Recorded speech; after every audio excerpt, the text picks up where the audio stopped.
true. Just Because when feel- someone talks of death in a happy tone, it means Just Okay, really carry believes on the if you story. don't eat ugali in a day, there's something wrong. But Third she- time this week she's trying to feed me ugali. but she's right. That if you don't, unajua, you don't eat ugali. Ni kama, what did she say? Ni kama haujakula. But she's right. Ish. Ugali is not a meal. It's a spiritual experience. For real, it's an experience. That's Yes, what it is. Like you swallowed a stone. Look, there are people who may not necessarily want to physically eat the ugali, but if they don't see it, they do not feel they No, this have woman had was a upset meal. too. Like, I said, I'm okay. She said no. You cannot be okay. She was not happy. She said, if you don't eat, then there will not be peace. I said, now, wow. Somebody I said, come and work in my house is now dictating how I'll eat. Oh, no. I think you missed So what the did you leap. want to eat? You I didn't want to eat. See, that's the problem. How can you not want to eat? The problem right there. She stood and watched me like a hawk. She said, just kidogo. Mama mia, kidogo too. yeah. You know you're sending the wrong vibe, eh? To Yes, who? you are. To To her. who? To her. How? Yes. What's her JD? She's the manager of the house. And then All right. And then It was one day. I was all right. I was full. excuse me. Sir? All these Muzungu tabias of artists, I don't want to eat. People who don't want to eat are usually sick. In fact, very sick. As an upstanding, upright African, you must want to eat all the time. This is the same woman who fed me because I got home at 4. She fed me at 4 o'clock. Yes. And then at 7 o'clock, she wants me to eat a mound of ugali again. But I understand her perfectly. 4 o'clock, 5, 6, 7. Surely. you Look. just had your lunch late. Does that mean you can't have some? Okay. No. Fine. So I think she went to bed a bit This upset. Maskan that you come from, okay? The what, where? Maskani, Nigeria, okay? See, people go to visit relatives. Isn't it mandatory for you to be given food?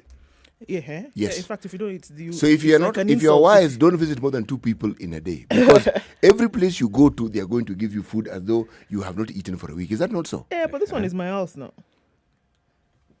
Then may I suggest that the sort of domestic manager that you Change require, her JD. All right. yes, So among other things, you will not be in charge of food and feeding this family. So and that's not going to happen. so that she knows that I'm not expected to do any of these things. However, if it's her job, let her do her job. Okay, I understand. I hear you. Sheesh. Why are you shouting? It's like you're upset. You know, this story of food, it's very important. Haven't you heard stories of, now that you're native of this country, okay, of somebody telling you, we visited so and so, but anyway, we didn't eat. You're giving rice. And you happen to be there, and you know there was food. Why? There was no ugali. Yes. I don't understand that thing. The day I'll understand, eh? Okay. Are you telling me that you people don't have spiritual food in... You do now. you do? What is it called? Those heavy things. Fufu. There Yes, you go. yes. You go to a Delta man's house, he didn't give you fufu and banga. Ah, no. Banga is which one? It's the soup made out of the palm fruit. Soup. Yeah. Okay. Right. Made out of palm fruit. Palm fruit. Mm. It's a vegetable soup. It has many obstructions inside, like fish and meat and... Oh, banga is the one where it's a koroga. Yani everything. No, it's Tumbukiza. tumbukiza. Yes. It's Tombukiza. Welcome to the show, everybody. Ati happy. There's no happy. Just Good Friday. Happy No way. is Sunday. Happy Easter. Happy Easter is on Sunday. Sasa watu wa Nation wanafikiri hawajui kizungu. Wameandika hapa Happy Easter. The management and staff of Nation Media Group wish all our readers, advertisers, They've just told and you in partners advance a now, so that happy by the time Easter it reaches Sunday... holiday. Okay. Welcome to the show. We're going to have a conversation with a preacher this morning. Yeah. Canon Samuel Naina, the provost of the All Saints Cathedral. We'll talk to him. And we'll open up the phone lines. We have a lot of things to talk about. The COVID billionaires and millionaires and what's happening. How do we battle this COVID? Is there oxygen and is there not oxygen? Do we have more vaccines coming into the country? Are vaccines running out of public facilities? We have only vaccinated just about 100,000 people. And vaccines are running out. What games are these? I don't think they're running out. I think every once in a while, what happens is a certain amount of vaccines are given to a facility. Now, when those run out, that's when you're told those have run out, and then they give you some more. But they should have. So essentially what we're saying is that 540,000 people should be vaccinated on this first dose that came in. No. 500,000 people should have two vaccinations. Yeah, because the a first million and and the 80,000 vaccines came in the initial batch. So that caters for 540,000 people. You know, the bottom line is that Nyeri yesterday was not vaccinating people. Why? An entire county. Yes. They didn't have. An entire logistical problem, Yes.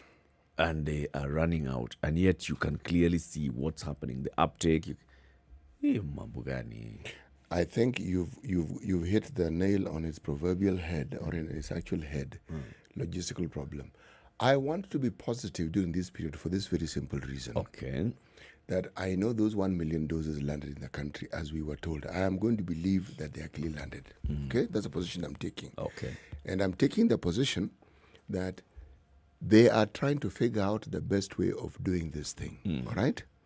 And that they're also trying to communicate as effectively as they can. There'll be lapses, there'll be failures, but that's what's happening. Okay. Just like I had not received my notification for the jab for 2-3 weeks, I eventually got 3 notifications. And the notification was not somebody else's name, it was me. They were referring to me. And they even apologized. Instead of sending me 1, they sent 3. So I'm saying this system is limping, but it exists.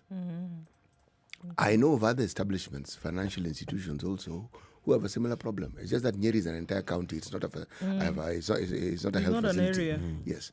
But there we are. That is the view I am going to take. Okay. That's a nice bleak view. Astrazeneca, is there a blood clot risk? That's a headline you're projecting on the screen. Yep. The BBC. The BBC is reporting this and is asking this particular question. Unusual blood clots in the brain have been detected in a handful of people after they were injected with the Oxford Astrazeneca vaccine. We saw this now most recently happening in Great Britain. These, what they're called as cerebral venous sinus thromboses, or CVSTs, have led some countries, including Germany, France, and Canada, to restrict who can be given the jab. So Canada was the latest country that we saw yesterday. Some cases of those who had received the AstraZeneca vaccine then having blood clots. So this is the question. Are these people who would have been naturally inclined to getting blood clots just happen to have gotten the vaccine at the same time? Or are we seeing that they've gotten blood clots as a result of taking the vaccine? Scientists and medicine safety regulators around the world are trying to figure this out.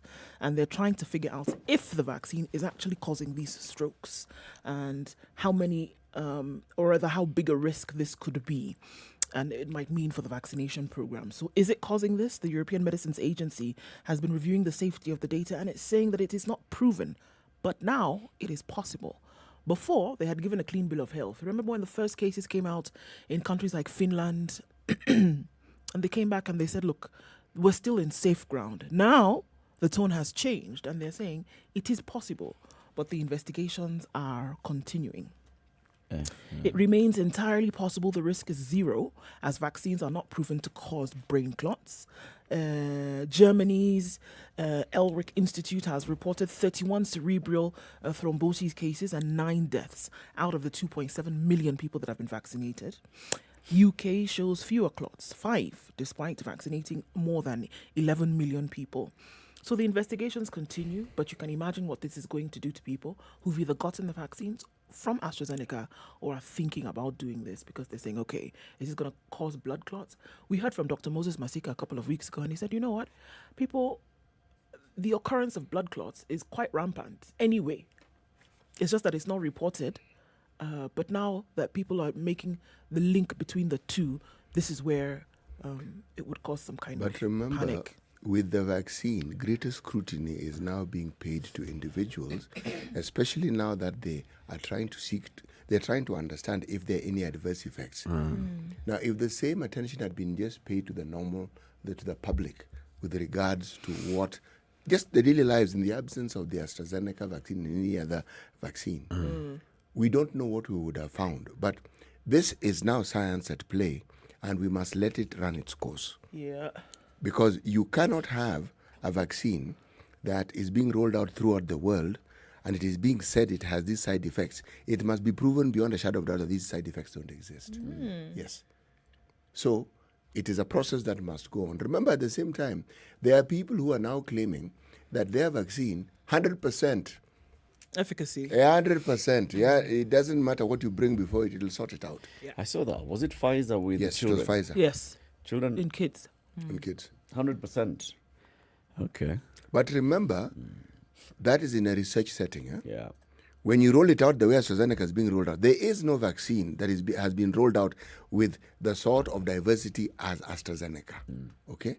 So it is likely to have the most scrutiny simply because it is the most rolled out vaccine. Yep. Yes.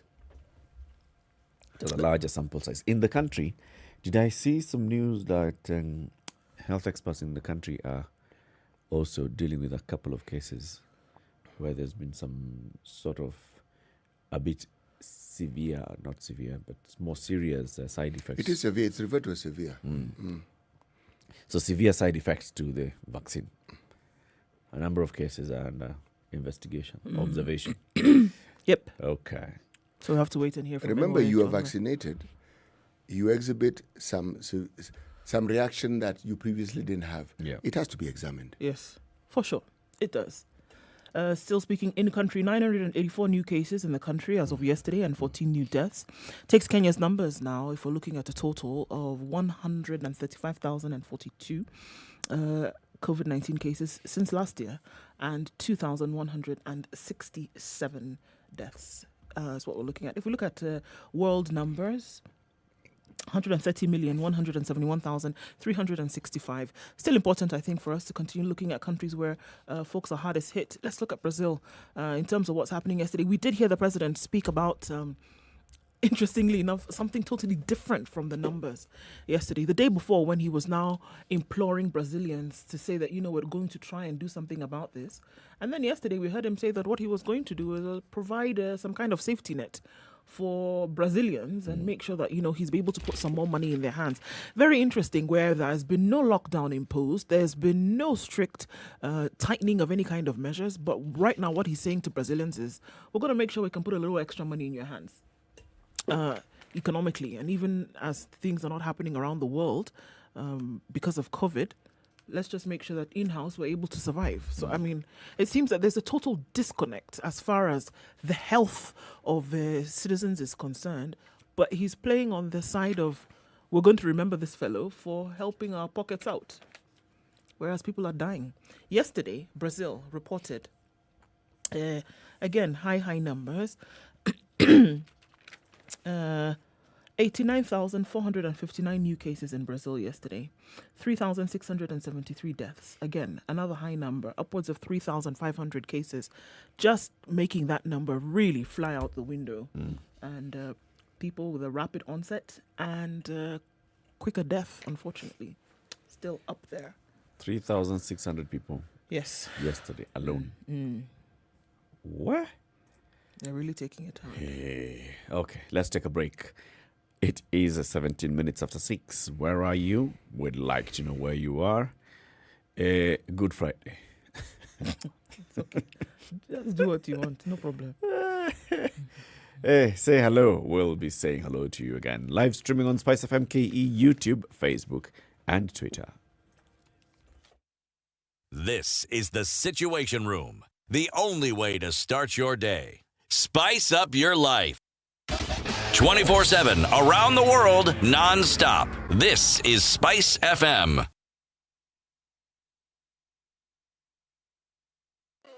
Sarit, your city, is inviting you for an Easter celebration like no other.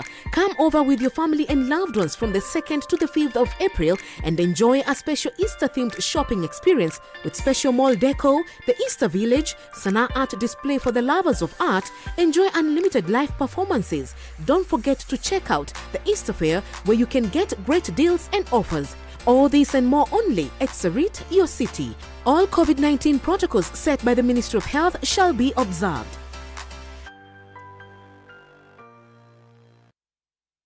It's time to answer questions that are worthwhile. The Big Quiz Show is here. Register to play from the comfort of your home by SMSing the word JOIN to 23774. Then watch the live show on KTN every Sunday from 8 p.m. where you could have a chance to win a melee. The fastest and most accurate answers are guaranteed to win. The Big Quiz Show, Sundays at 8 p.m. only on KTN.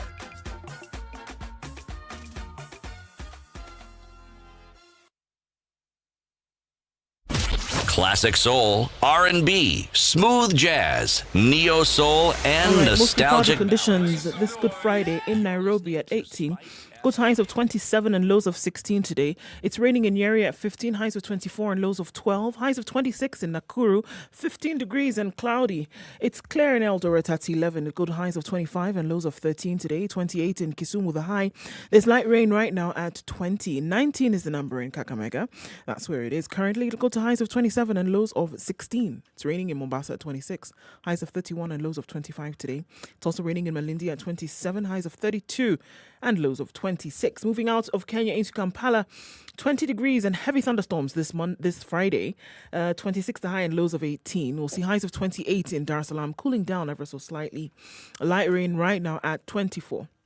Clear skies in Johannesburg at 15, highs of 25 and lows of 14. It's mostly clear in Lagos at 27, highs of 33 and lows of 26. Clear conditions in Kinshasa at 24, we'll see highs of 32 and lows of 24. Beijing still continues to warm it up at 16 right now. Sunny conditions, we'll go to highs of 17 and lows of 12. Clear conditions in Paris at 8, highs of 15 and lows of 5. 6 degrees and cloudy in London, highs of 12. Come back down to lows of 6. There's a freeze warning for New York. Thursday night is 4 degrees, going to highs of 11, and it's going to come down to lows of 0 this Friday. Sugar and spice and everything nice. Everything nice.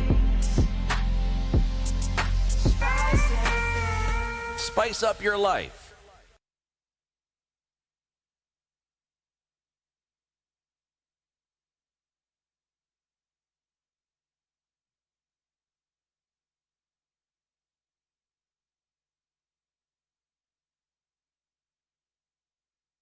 Twenty minutes after 6. Very good morning to you. Who's online? Everybody's online this morning. Somebody we've not heard from for a long time. Dorcas Kimotho says, happy good... yeah, she's been away for a while. Dorokadi. But then she said something that has confused me completely.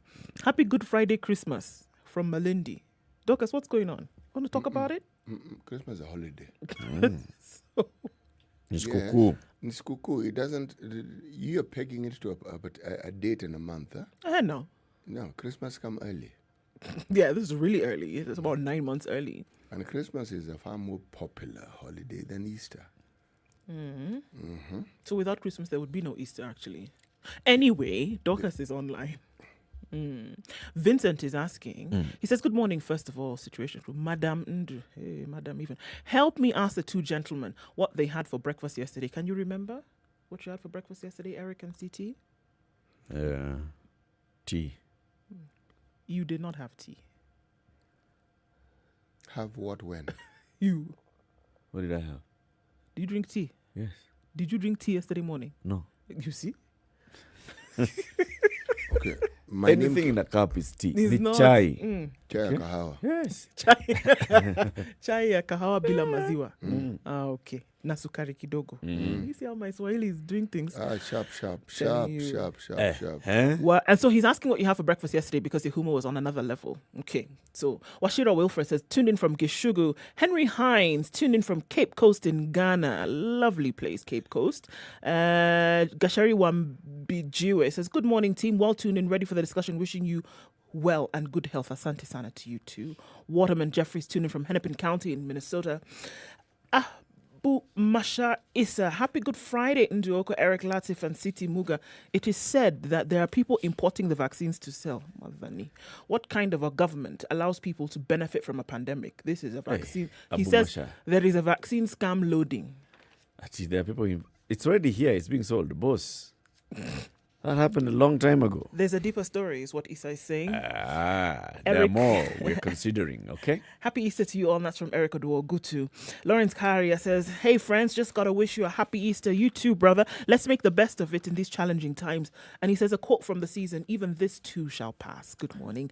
Wood Dala says, Good Friday, great trio. You see, Eric, you see how that works? Good Friday.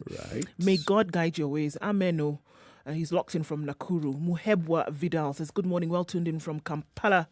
And Maragia Morara, Mike, already tuned in from Kisi. And Beta Ashley tuned in this morning from Macha. Good morning, everybody. Good Friday. Good Friday, Kilamutu. Thank you very much for tuning in, City. Today's proverb. A good chief is like a forest. Everyone can go there and get something. Good chief is like a forest. Everyone can go there and get something. Yes, you can even get bitten by a snake. See what you got something, that's for sure. Unaweza enda upate kuni. On the other hand, you can actually go there and get lost. That too. Okay, let's look at the headlines.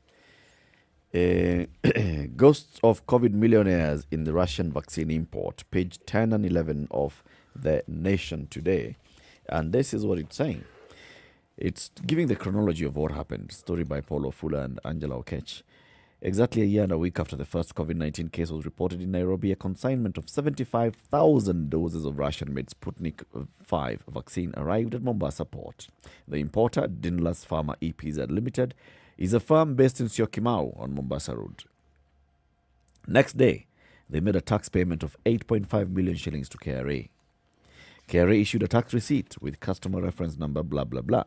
Dinlas Pharma paid 3.1 million shillings as railway development levy, 5.4 million shillings as import declaration fee, and there was also a concession fee of 250 shillings. Dinlas did not pay VAT, import duty and excise duty due to the nature of the consignment. After clearing with the KRA, the firm was instructed to get an import release note from the port.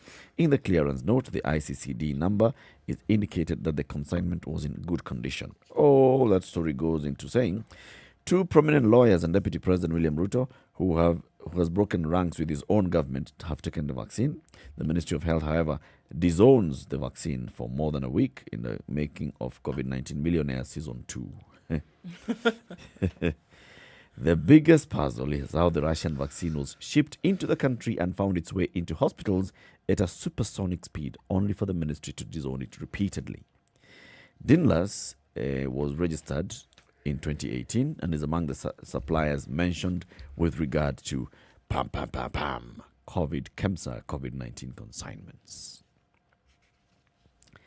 Nation have conducted an investigation which has revealed that Dinlas is owned by Medillion Trading FZE and Parkdale Investments. Medillion and Parkdale are registered in Dubai, the UAE.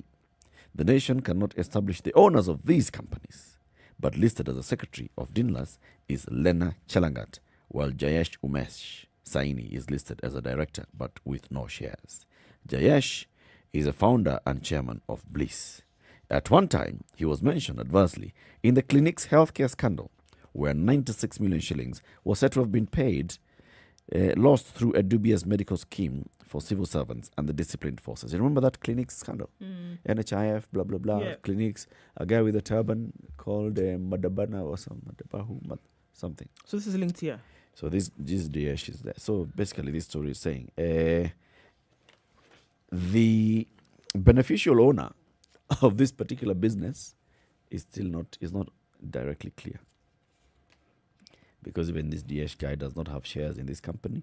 So the beneficial owner hajulikani sana. So what is going on? Yep. Well, at the same time, the ministry, the PPPB, it's called P, the Pharmacy and Poisons Board is considering some 2 vaccines to be imported privately. An Indian one, a Chinese one, to be imported privately. So with these private importations, that what it essentially means is that those who then go to have these vaccines administered will have to pay for them. Whatever the government brings in is what is administered free of charge. Yes. Yeah. I think that has to be made clear, because I had a conversation with a couple of people who said, well, it's okay. If these other agreements are being made privately, it just means more for everyone. I said, yes, but you will have to pay for it. Maybe that person doesn't mind paying. No. They were of the belief that so long they're as coming it's as coming options. in, there are other options, and so you can still go and get it for free. And it is not the case. Yeah, so let me read that story, which is in the page 11 of the Standard. Kenya has almost exhausted the 1.12 million doses. Almost exhausted. Come on, we've only done 100,000 out of sure. Uasin Gishu is among the counties that have exhausted their first consignment. Nakuru is running out of the 30,000 doses it was initially given. The Director of Product Evaluation and Registration at the Pharmacy and Poisons Board has told the Standard that the process of approving 2 more vaccines is ongoing to meet the rising demand. The vaccines are Covaxin from Bharat Biotech India through Simba Pharmaceuticals and Sinopharm from China through Tembe Center Limited. The authorization process of Covaxin vaccine is halfway complete, and by the end of this month, it may be in the country. The Chinese one might take 2 or 3 months. These 2 vaccines are, however, not yet pre-qualified by the WHO.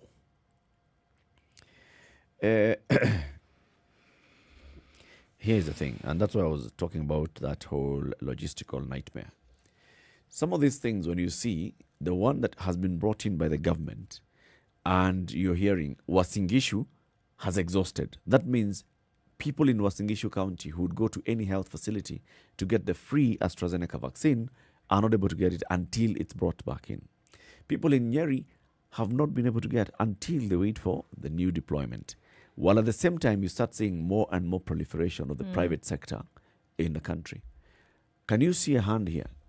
Because my conspiratorial side is looking at it and seeing there's a game being played. Create artificial shortage so that you create demand for these other guys. I'm telling you, I told you there's something here that to me has been fishy from the very beginning. It didn't make sense that the rollout of the vaccine had so many hiccups. And then now you basically held on to it for such a long time, because 3 weeks in terms of vaccine administration is a long time, regardless of how you want to look at it. And then now you want to tell people that it is finished. And or essentially like CT said, it was reported that 1,080,000 vaccines came into the country. We know that 100,000 people have been vaccinated today, according to those records.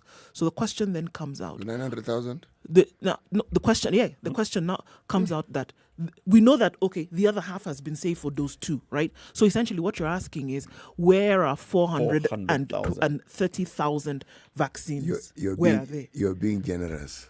You're being generous. So I can even come and tell you the first one you got is the only one. I am not dividing this thing into 2. 1,080,000 came in. Okay? Where are they? Yes, we know 100,000 have been used. Yes. Okay? Where is it? Yes. So 900,000. What? Yeah. Now, When you tell people that, what? You see, where we are caught up here in, what we are caught up in rather, is a subject we've discussed at a great length, and it appears we will continue discussing it for the longest time. The apparent inability of the government and its agencies or its ministries to communicate effectively what it is that they are doing. Not thinking they can think, doing. Simple process. Amidst fanfare and the glare of the media, the vaccines landed, went to the warehouse that they were going to, we've heard. Under serious police escort. Good. Thereafter, normal services were resumed. Like nothing happened. The government went back to it. Normal services were resumed. Now confusion. You're not sure. Look. Yes, at the beginning we didn't have many people queuing or seeking to be vaccinated. Yes. Now we have people seeking to be vaccinated. So, where are the vaccines? Simple communication. I'm not going to impute any wrongdoing so far. I am going to hold that back for the time being. Misha. I'm simply going to say, please communicate effectively and tell us what it is that you are doing and what it is that we should expect you to How about you just do? And then you can communicate what has happened. Yeah, just do it. Do it and then tell us later that, okay, actually... so Because if there's a whole plan of this is where they're going to be taken, the central warehouse, and then from here we'll have regional warehousing, and then from the regional warehousing they shall go to the facilities. And you've even mapped out and come up with a list of 620 health facilities Around the country. Come on. If you have all that, so why is it that we are seeing in an entire county, the facilities in that county don't have access to the not vaccine? a single vaccine. Yes. I'm sorry, there's something going on here. Hapana, haiko mchezo. And There's then at the something same time, going we're on. saying by the end of this month, April, we may have an Indian vaccine in the country. We already have some Russian vaccine in the country. Private Chinese. sector. Chinese Chinese. coming in a couple of weeks By again. the way, So when Masha Issa says what he says, it's not so far from possible.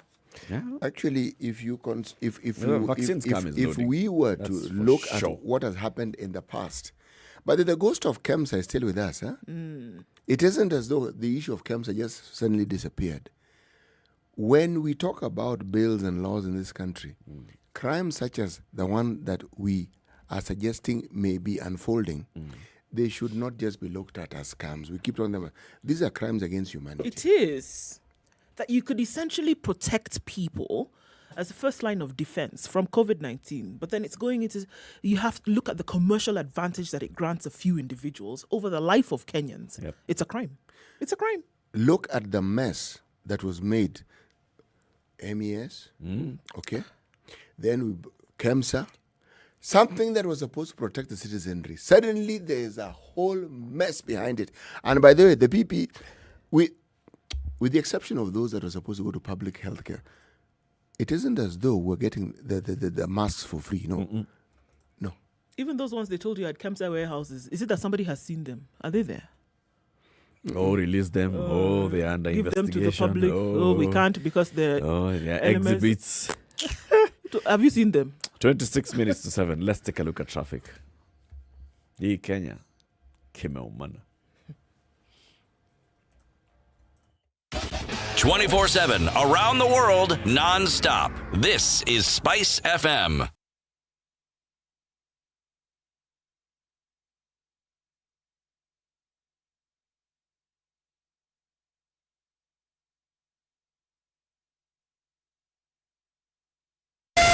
Spice FM. Malindi.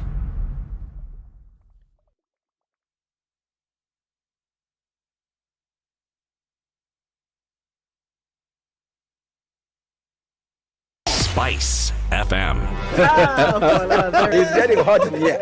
Oh, everybody steals. It's better a thief who brings something small back. And I say to myself, there's no better thief. A thief is a thief, period. All those bribes, how much they are getting per year, how much inconvenience they are causing. As much as you call it a small case, it's worth it to be convicted. The truth is, we are a tribal nation. Because if we were not tribal, and I want to go back to this, you cannot continue walking around with a mug which is clean outside and it's rotten inside. We have become a Fuliza country. We have mortgaged our country because of debt. You've got one chef working and the assistant chef wakati anatakana. Traffic. Of which there's not much this morning. It's actually flowing very well. Anybody who wants to get out of Nairobi NMS, you can actually go quite far. You want to have Easter in Machakos? There's no traffic this morning. If you're in Nairobi, you can actually go to Nakuru. You can go to Kajiado. You can go to Kiambu County, and they're very nice things to see. But as far as traffic is concerned, ain't none. If there is, you know how you can get in touch with us. SpiceFM KE on Twitter. Text on 40127 just in case you run into something that we should know about this morning. But in terms of traffic, you're not going to have that headache, at least not this Good Friday. KWS is running a campaign. You know, we've been talking about KWS. What does it do? It's running an Easter campaign. You've seen the flyers? I've seen the flyers. It Yep. would be nice to hear what they're doing exactly. You're just basically encouraging people to come to the parks and see the animals. You can drive. How many animals can you actually see around here?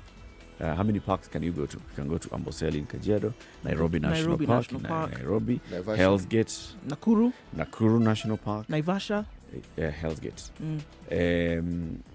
not Kilimambogo, something around Kilimambogo. There's a national park. Don't beat your head. I remember its It's name. around Kilimambogo. You can climb. You can. There's I saw it on one of the flyers. Longonot, actually. Yeah. In that area. Even Mount Ngong. Even Mountain Gong. All right.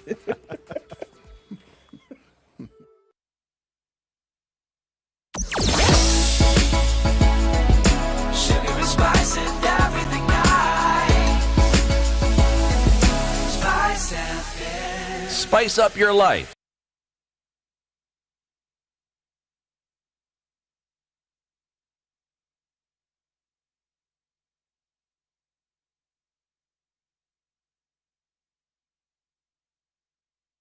All right. Okay. 20 billion. You like that number?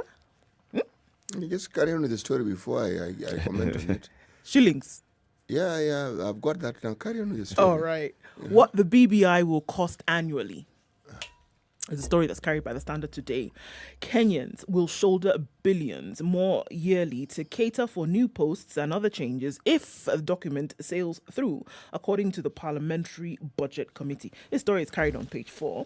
And the proposed amendments of the Constitution by President Uhuru Kenyatta and ODM leader Raila Odinga will cost taxpayers close to 20 billion shillings more within the first financial year should they take effect. An analysis on the estimated cost of the Constitution by the Parliamentary Budget Committee indicates that 19.5 billion shillings will be taken up by the additional constituencies, an expansion of the executive by creating the offices of Prime Minister and 2 Deputy Prime Ministers, among other changes that will result in a bloated budget. Establishment of the Youth Commission might not come at a hefty cost in the first year, with the committee assuming the amendments will be completed before 2022. However, in 3 years after it is rolled out to counties, the cost of having the commission will rise steeply.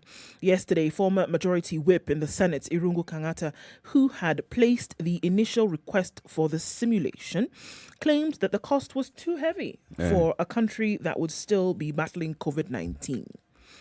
The simulation was presented to the Senate Standing Committee on Justice, Legal Affairs and Human Rights yesterday. According to him, and I quote, "The 20 billion is enough money to provide free lunch for every primary school pupil in Kenya. This would boost school attendance and nutrition, whereas there are some BBI suggestions that are worth considering. The budget implication seems too huge for a poor country such as Kenya." Not the song we were singing before, but okay. Where? Do you want me to tell you how much it's going to cost per place? Yeah. Well, yes. The National Assembly would mop up 7.8 billion shillings with the additional constituencies, right? The Senate, another 1.83 billion shillings. The office of the leader of the official opposition is 0 shillings, interestingly enough. The office of the prime minister... because it's already there. It's there, right. 1.5 billion. 2 deputy prime ministers, 2.4 billion. Expand the judiciary service commission, 23.5 million shillings. Office of the judiciary ombudsman, 220 million, increasing allocation to counties, 220 million. Establishment of a youth commission, 3.3 billion. The Directorate of Criminal Investigations as the third arm of the National Police Service, 293 million. Deputy Inspector General to be in charge of the proposed service, 300 million. Membership of the proposed Deputy Inspector General in the National Police Service Commission, 1.2 billion. 256 million will go to reduce membership in commissions from 9 to 7, and that's in brackets. Aside, right? And then budget for implementation of all of this is 620 million, comes to 19.45 billion shillings, which, according to I can lose Senator 20B. Yeah, a poor country like Kenya cannot afford this. This is a mathematical situation, isn't it? Yeah. This plus this equals this. Okay. How much do we collect in terms of revenue every year? Only 1.4 trillion. Just 1.4 trillion. Only 1.4 trillion. How much do we owe? Some more than that. 900 billion. Yes, which coming to 1.2. Every year, that is what we need to pay. Yeah. According to what, if I am to assume that the president was quoted correctly, how much do we lose in corruption every day? 2 billion. Okay. Or Now- as had been the case until that point that he spoke. Yes. Okay. So if we take that 2 billion, maths, times 12, 24 billion. Yes. Is that not so? Yes. All right. Times 12 is A just year. for 12 days. No, 2 billion, it's just 12 it's days. for 12 days. Yeah. No. I'm Do doing times- it per year, then I'm going to do times 30. So it was together. Look, 2 times 30 gives you 60. 60. Yes. Times 12, Yes. we will get to the 720. 20 billion. Yes. Yes. But I was being circuitous about it. Okay. There's a point I'm getting at here. We have afforded those losses. Oh, and we're still standing somehow. We have paid for those losses. The oversight bodies, they don't have a right to be talking like us. No, they don't have a right to be complaining like us. Because they're part of the problem. They are the ones who have allowed all these things we're talking about to happen as they watch. They are the ones who have allowed the government to keep borrowing. They have all these things we talk about. They have allowed it. We get to complain about what the government is not doing. They don't get to join us to tell us what we already know. No, they shouldn't tell us that Kenya is a poor country and this 20 billion shillings can actually feed primary school children as though we didn't know. No, don't tell us. We already know that. We understand it better than they do. Okay? They are in a privileged position which we put them in, and they have not looked after our interest. So, we don't need mathematical lessons from lawmakers. We can add 1 + 1. We know how to add. We can even subtract. Because we Given the opportunity, we can even multiply. How about City? How about we ignore the messenger and focus on the message? No. 20 billion shillings. This is not even. This is coming from a proper institution, a professional institution called the Parliamentary Budget Office. They sit.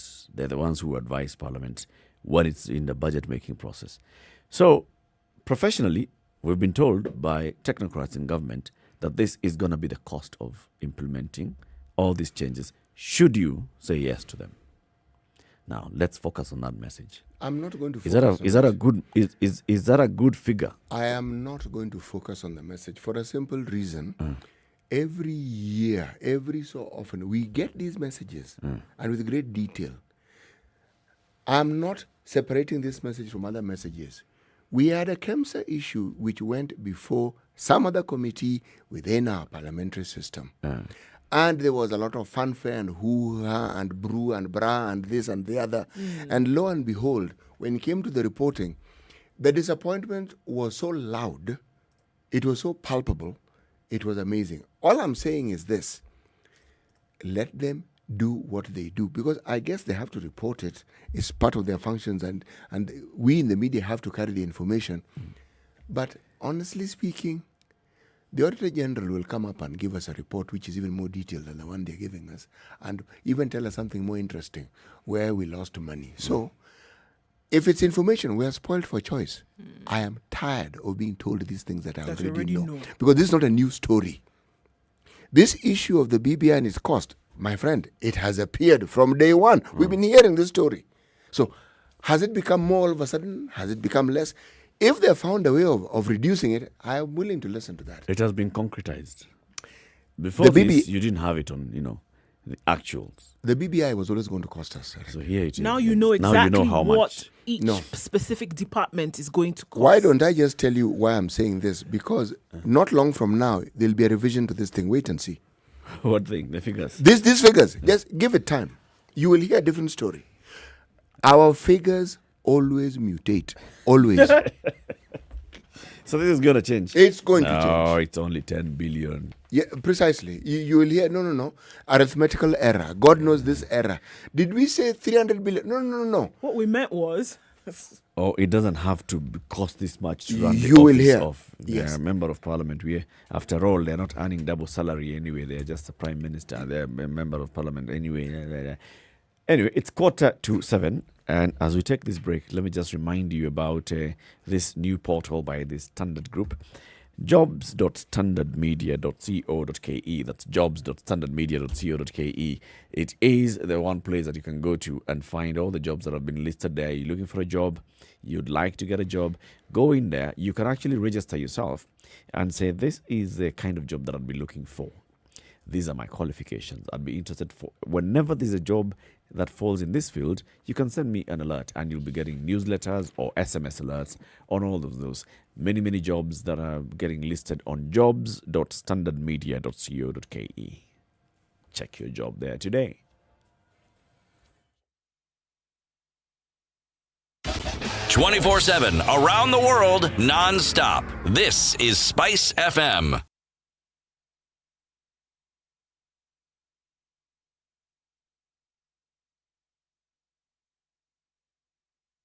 Spice FM. Hey, it's getting hot in here. The media has greatly contributed to the moral rot that we experience in this country. I remember a senior politician telling me, point blank, nobody steals in the field, it's stolen in the granary. So my friend, if you're going to win an election, jipange kwa granary. I think we are suffering from Stockholm Syndrome. Our violator and abuser is also our redeemer in our mind. The whole political class, the whole political institution is rotten. It is based on ideals that cannot progress our country forward.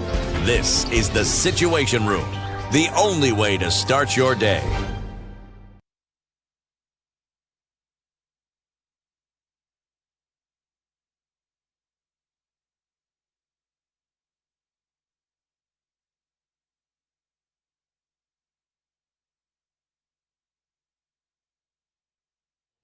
Twelve to 7. What's in the Business Daily? Wow. Kenya Power defaults on 23.9 billion Kenyan bill. So, our Jali parent, Hapana. they've basically been getting power from Kenyan and they Yes. haven't paid. Mm-hmm. Okay. So, Kenya Power jalipia stima. Kenya Power. Kenya Power atakatiwa stima. Is that not an interesting thing?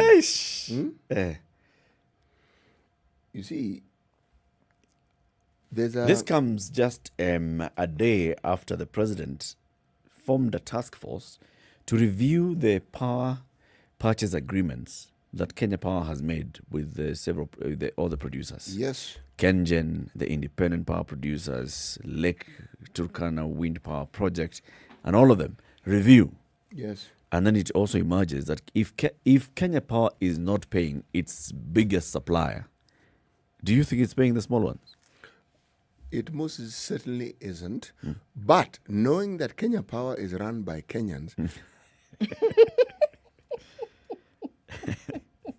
I would not be surprised to learn that there's some innocuous little suppliers who are actually getting paid and the big ones aren't getting paid. Because there's a small yes, bills. to assume, you see, if you're not paying, if I think like a normal citizen who owes a financial institution money, if I'm not paying, it probably means I'm not able to pay, isn't it? Yes. Yeah. And it means whatever income I was getting isn't coming in, isn't streaming in as it used to, isn't it? Yes. Are we saying Kenya Power is not being paid by the consumers? They're being paid every day. And by the way, this debt, this 23.9, it's an increase from the previous year, according to the Auditor General's Office and report, from 19.3 billion. It's not that they owed, even the previous year, they owed. They still had defaults. Meaning these guys don't pay, but they charge. Have you noticed that your electricity bill keeps going up? Oh, yes. And it's horrendous. High. Why would you be paying 10,000 shillings and above? Honestly speaking, what are you paying for? You know, I remember asking once, are we running a factory in this household that I'm unaware of?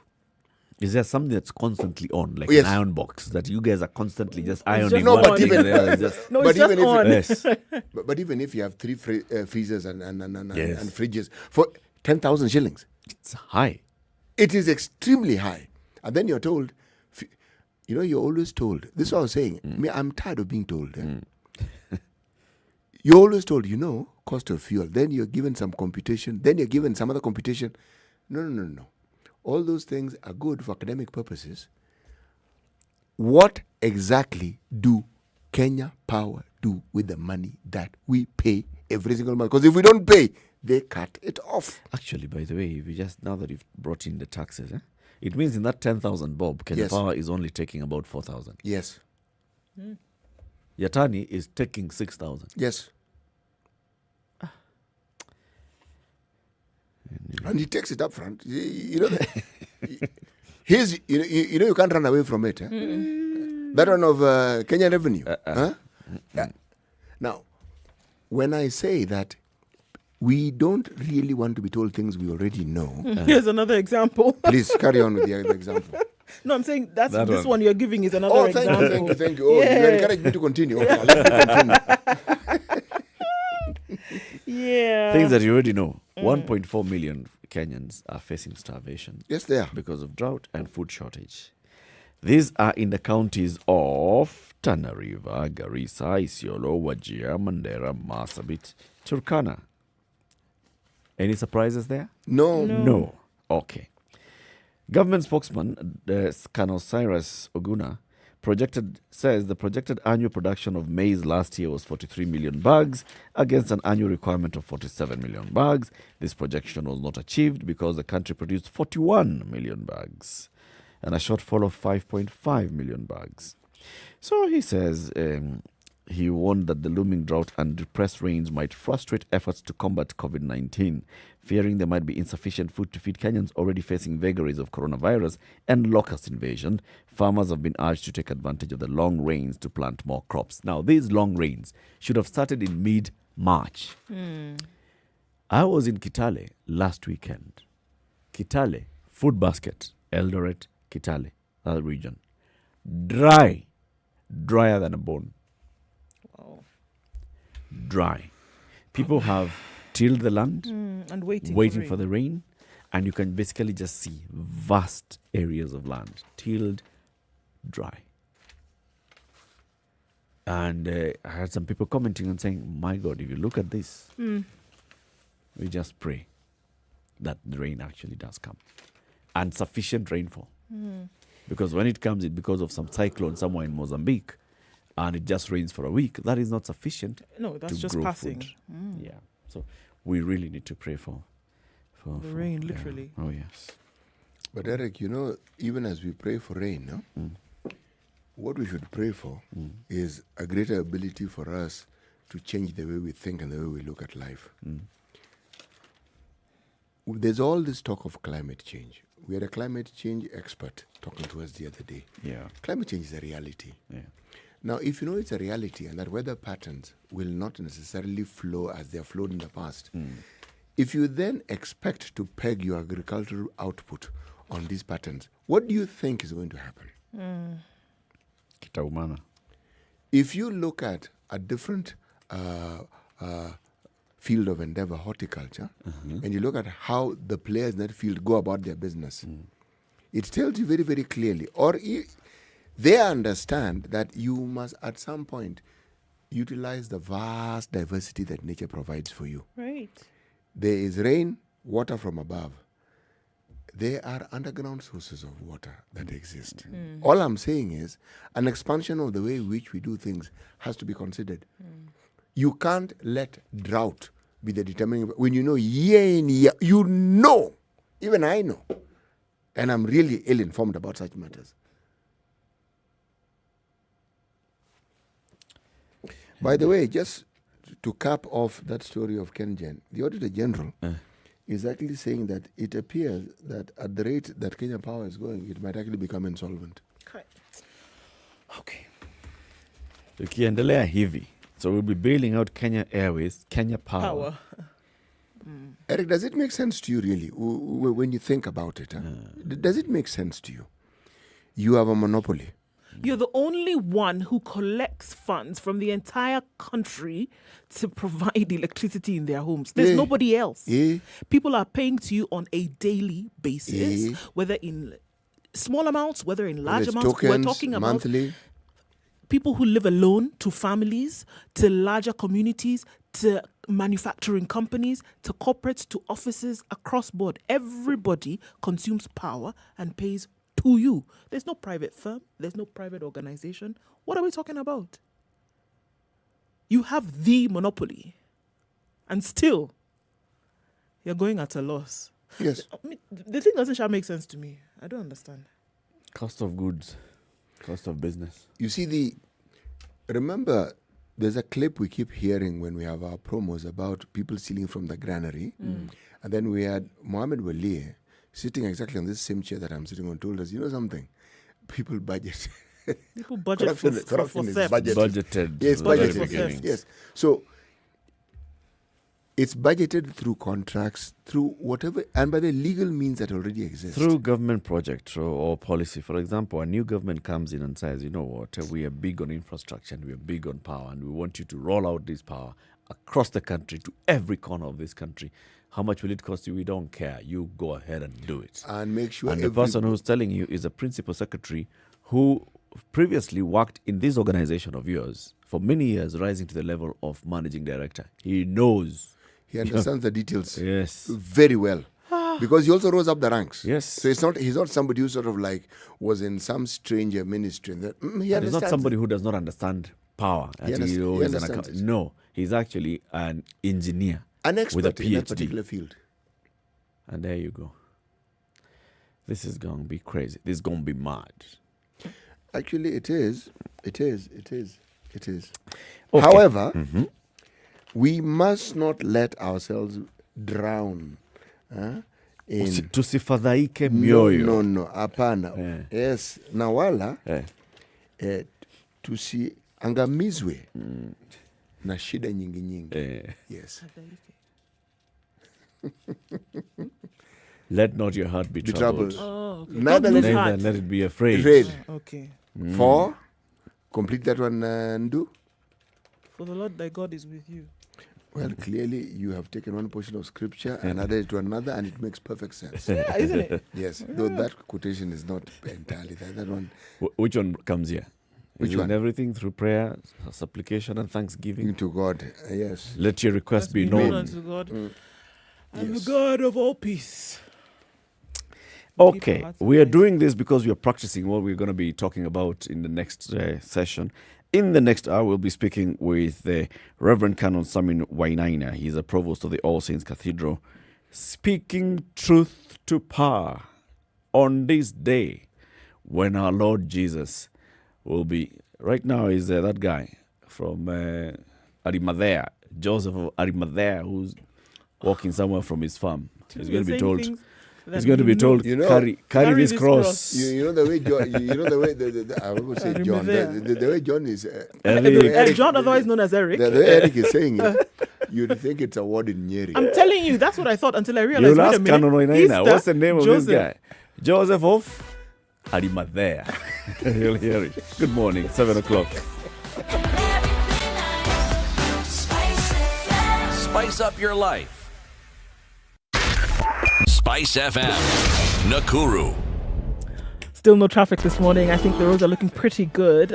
We see that they are slippery in some parts because of a sprinkle that's happening in certain areas, such as Kikuyu coming out towards Westlands. So the roads are a bit wet. But apart from that, I don't think we have much of an issue. Folks are still asleep, which is a good thing, or rather in their houses, waiting out the day. So not much of an issue today. We'll see. For those who might be crisscrossing later on, should be all right. We'll talk about that. Should you run into anything, let us know. SpiceFMKE on Twitter. We know that traffic was really bad last night. People trying to get into their homes before curfew and then the day before a holiday. So let's look through it later on, okay? SpiceFMKE on Twitter and text on 40127.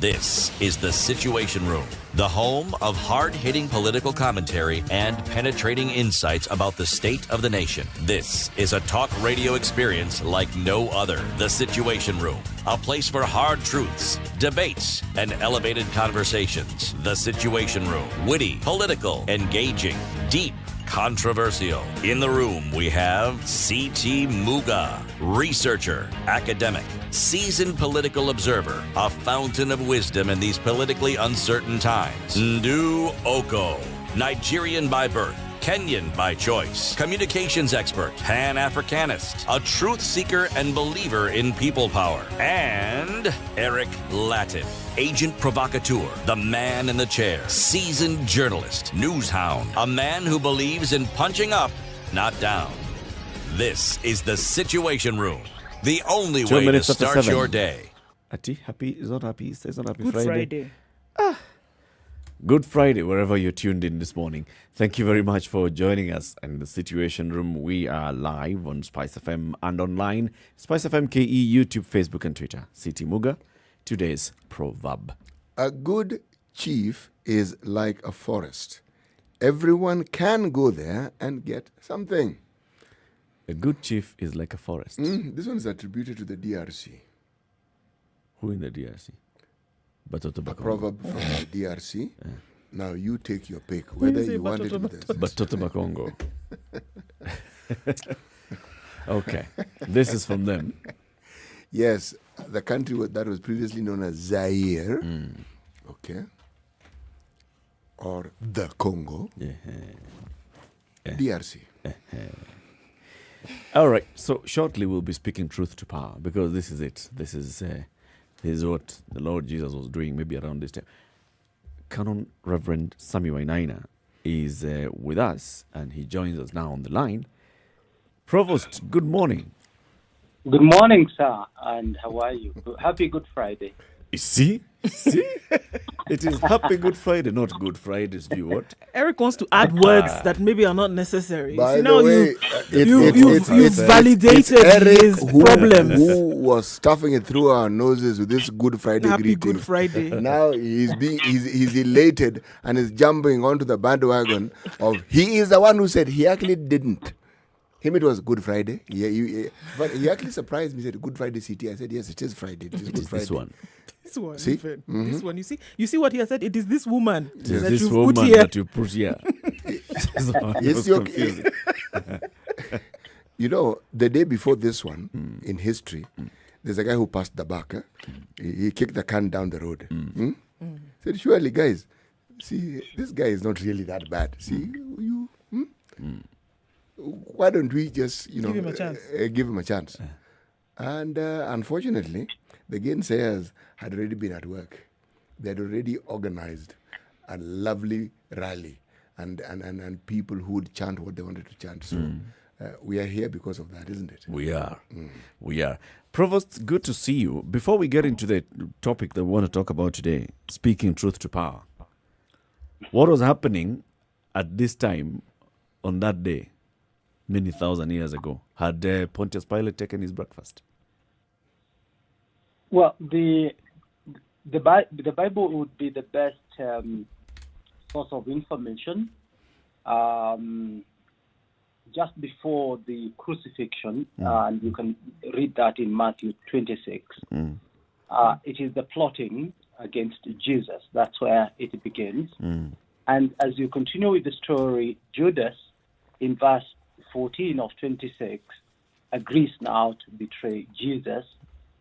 And then there is the Last Supper. So there are steps to it. Yep. It's not just a day that happens. There is a lot of background activities around there. Then there is the prediction about Peter that he would deny Jesus Christ. And then it goes now into the Garden of Gethsemane, which is one of the most painful story of how Jesus agonized over death. And again, if you go to the same chapter 26, verse 36, going to 46, you see the agony of Jesus Christ in the Garden of Gethsemane. And he's trying to tell these guys, please, pray with me for an hour. That Jesus Christ comes and they are asleep. Then you go to verse 47, and you see now Jesus being arrested.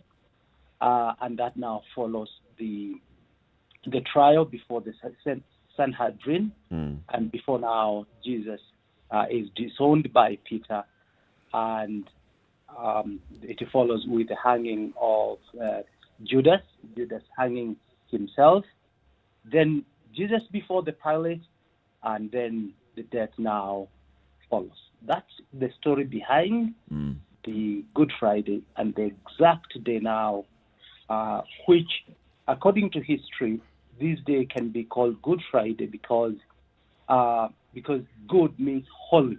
So it's not good because very good things happen, but it's a holy Friday. Today, as Christians, this day gives us a lot of hope. many Christians would be very comfortable with Christmas because Christmas is not demanding. You're handling a baby. And that's why there's a lot of commercializing around the birth of a baby. It's not a big deal. I know it's the fulfillment of the promise in Isaiah that a baby would be born. But this kid did not remain a baby. According to Luke chapter 2, verse 52, it says that Jesus grew. And so the growth was important, that things don't remain where they were, that Jesus Christ actually now faced death. And that's why Easter is such an important part of our Christian calendar that we celebrate, we enact, and Friday gives us now hope of death, but also resurrection. Very good. Second bit of the question. That chap who helped Jesus carry the cross, Joseph. Is Joseph off? Arimathea. There you go. I don't know. Eric is dragging into a discussion. Eric, why don't you pronounce that name the way you pronounced it? See, Joseph of Arimathea. See? To hear Eric say, can you hear what Eric said? It was a word in Nyeri County. Arimathea. Anyway, so we the headline today, not headline really, one of the small headlines in the Nation, but it's also a story on page 8. But it goes with the headline: Kenyans on the cross in another Black Easter. Goes into the topic that we wanted to have a conversation with you today: the responsibility of government to its people in a crisis. We are in that point. We are in a crisis. We are facing a pandemic. We have a third wave right now this Easter. People are really suffering. There are those who have contracted COVID, those who are in hospital, those who have passed on, those who have buried their loved ones. And now we have a lockdown. Basically, this is a crisis. Where do the responsibilities start and end? Citizen to government. You see, first of all, when we elect leaders, where do you elect leaders for? To serve you. Yep. Why do you pay taxes? It's not for the leaders. It's them to manage. And I think time has come when we need to tell our leaders, you're not our bosses. You are our servants. But in Kenya and in Africa in general, which is a problem of third world, is where politicians think they are our bosses. No. If you look at developed countries, people are elected into positions of power to come and serve. Yep. And that's why you'll see them living modest lives. In Kenya, actually you come and within a short time, you want to harass us on the road. That is characteristic of third world. It's unfortunate. Now, remember, we are now at about 18-20% positivity rate when it comes to COVID. In January, we had brought it down to about 2%. The citizens, with all the problems, even churches and religious institutions, had worked very hard to bring the positivity rate down. And we were almost coming back to normal. Yeah. Then what did our politicians do? Led by the president, the former prime minister, and the deputy president, rallied their troops to go and campaign for the BBI. And please let us separate the politics of BBI here. We are not discussing BBI. There are pros and cons of BBI. But the misbehaving of our own political leadership is what has brought us to 20% positivity rate. So you have a government, you have a leadership that is insensitive. For them, they want their cake and eat it at the expense of our Kenyans. Now, today, we are now on a lockdown. It's fine that churches now are being grouped together with bars. There is nowhere where the church has been a super spreader. There's no evidence that has been produced. But let's go beyond the church, because the church can either be physical or virtual. It doesn't matter. Yep. So we are not crying here at the church. But look at Kenyans. Today I'm burying so many people. On the other day I was burying Jogu. I was with you. Yep. Tomorrow I'm burying another member. The other day I was in Langata, and let me tell you, Langata is chaotic. In one place where I was burying, there were 10 funerals happening simultaneously. Wow. And I could hear preachers everywhere. In fact, I left there depressed. People are losing family members. Let's take this one seriously as Kenyans. Jobs have been lost. People are actually desperate. Now we have to raise money and food for people. It comes a time now for the political leadership to take responsibility. When you close a country, you need to be careful. Back that with solutions. And as a president, you don't come just telling us, oh, this one was brought by the Ministry of Health or health guys. All right, but what did you do as a leader? You're supposed to provide food for the people. You are supposed to give stimulus, economic stimulus for the people. You're supposed to cushion your own people against it. Let me tell you, brothers and my sister, when you are elected as our president, it's actually not a place of luxury. It's actually a place of service. And if people are not ready to be responsible, please don't vie for these positions, because they call for solutions, not for public statements. Kenyans are suffering. They need food. Look, when you want to register people, even Huduma numbers and all manner of registrations, you come to religious institutions. When you want to close, you don't want to consult us much. This time we should have used all the religious institutions, one, to mobilize people for the jobs. For vaccination, yes. Number two, you should have mobilized people for mass testing through religious institutions. So we are not enemies of the government. We are allies of government. But what we are against is where our political leadership failed to feel where it pinches most. As a church, we feel so sad that we have governments and political leaders that don't care. And that's why... Please go on. Please, Provost, go on. And that's why this is a bad Friday. That our people are not only sympathizing with Jesus and identifying with him, they are actually on the cross themselves. And this is not exaggerated. People truly are in problems. And at my position, I meet these people. I feel sad about it. When I see jobs, especially look at restaurants now and tourism. Again, how do you close today? How do people get home?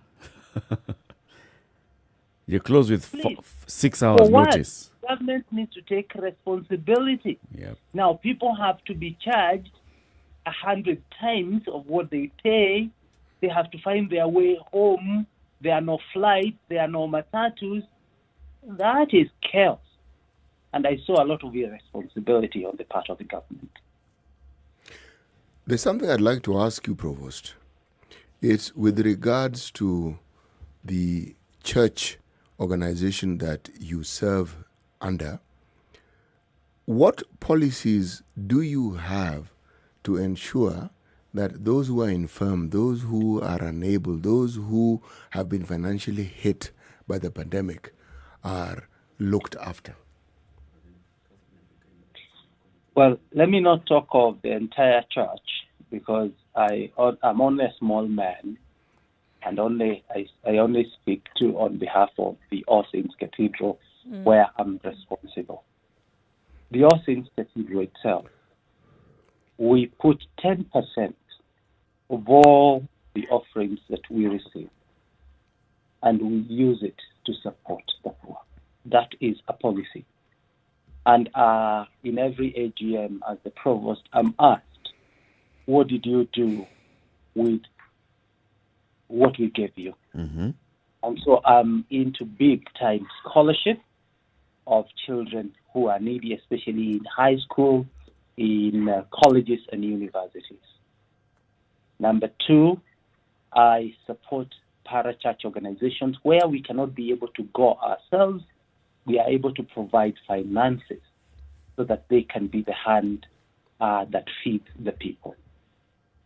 We also build a food bank so that our members can bring, but we can also buy from the reserves so that we can be able to feed people. And last year especially, we fed so many families. So in terms of All Saints Cathedral, policy-wise, we are covered to make sure it is done. But let me also extend this to the Anglican Church. You know, the Anglican Church has what we call the ADS, Anglican Development Services. Mm-hmm. Again, that is a strong umbrella body that the Archbishop uses through the Anglican money, whether it is through donors or locally funded, to make sure we respond in food production, a value addition, but also feeding the nation. So the Anglican Church has been fully involved in feeding the public. In a time such as the one that we're in with the pandemic, is that 10% adequate really? Or should there not be a consideration, or is there a consideration for situations that go beyond what we consider normal? You're right, City. I don't think saying 10% means that we can't go beyond that. Mm. Where there is need, I think the All Saints Cathedral has gone out of its way to provide for the people. I think what we now need, because All Saints Cathedral will be a drop in the ocean, we need churches to rally and come together.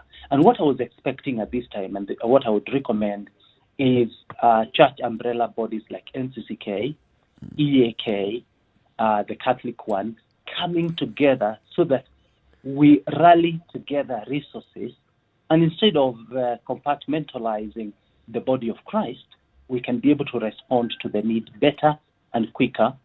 And because churches like the Anglican, the Catholics, the PCA have a good network, we can be able to coordinate things from Nairobi and be able to cascade them downwards quicker because of the network of the church.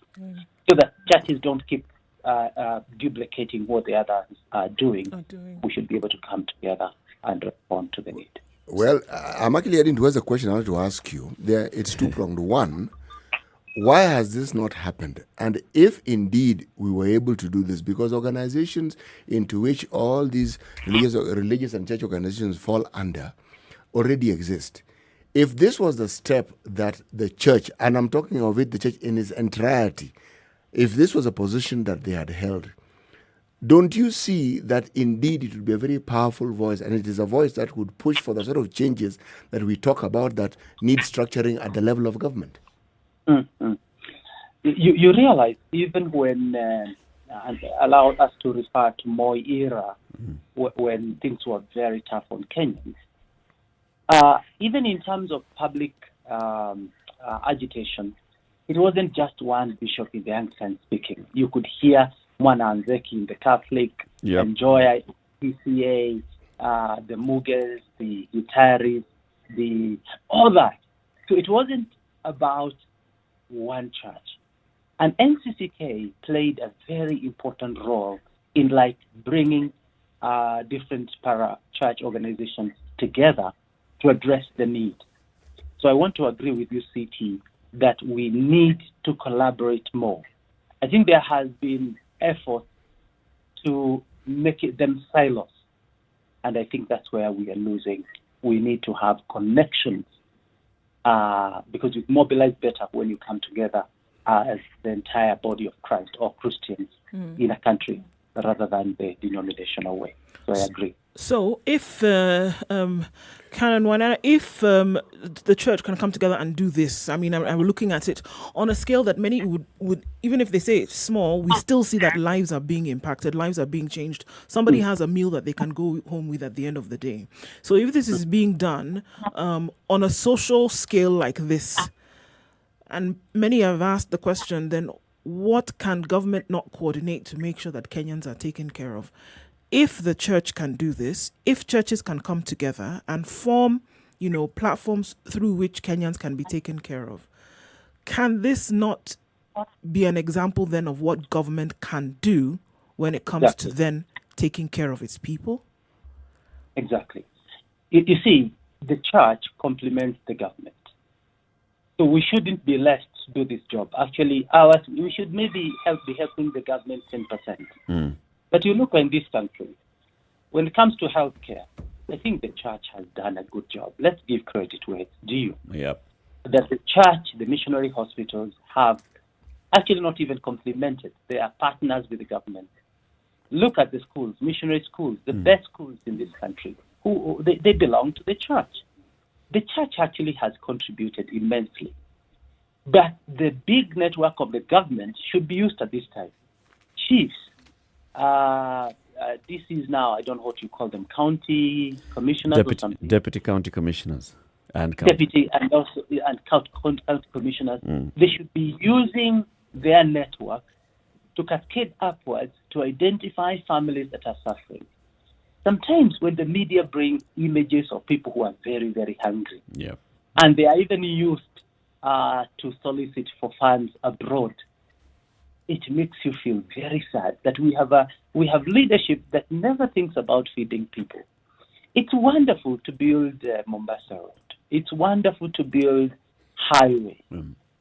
But until we feed our people, we can never be developed. And food should not be about a DC or a politician coming there with a tin and giving somebody 2 kilos of beans and maize. No, they should be produced. We should have government even factories or even lease that service to the private sector so that food is packaged, nutrition are taken care of, and once you give somebody 5 kg, you have the proteins there, you have the carbohydrates, and you have the vitamins. And there are times when Nyandarua produces so much food that if it was collected, dried, added value, repackaged, you would feed your people. That's true.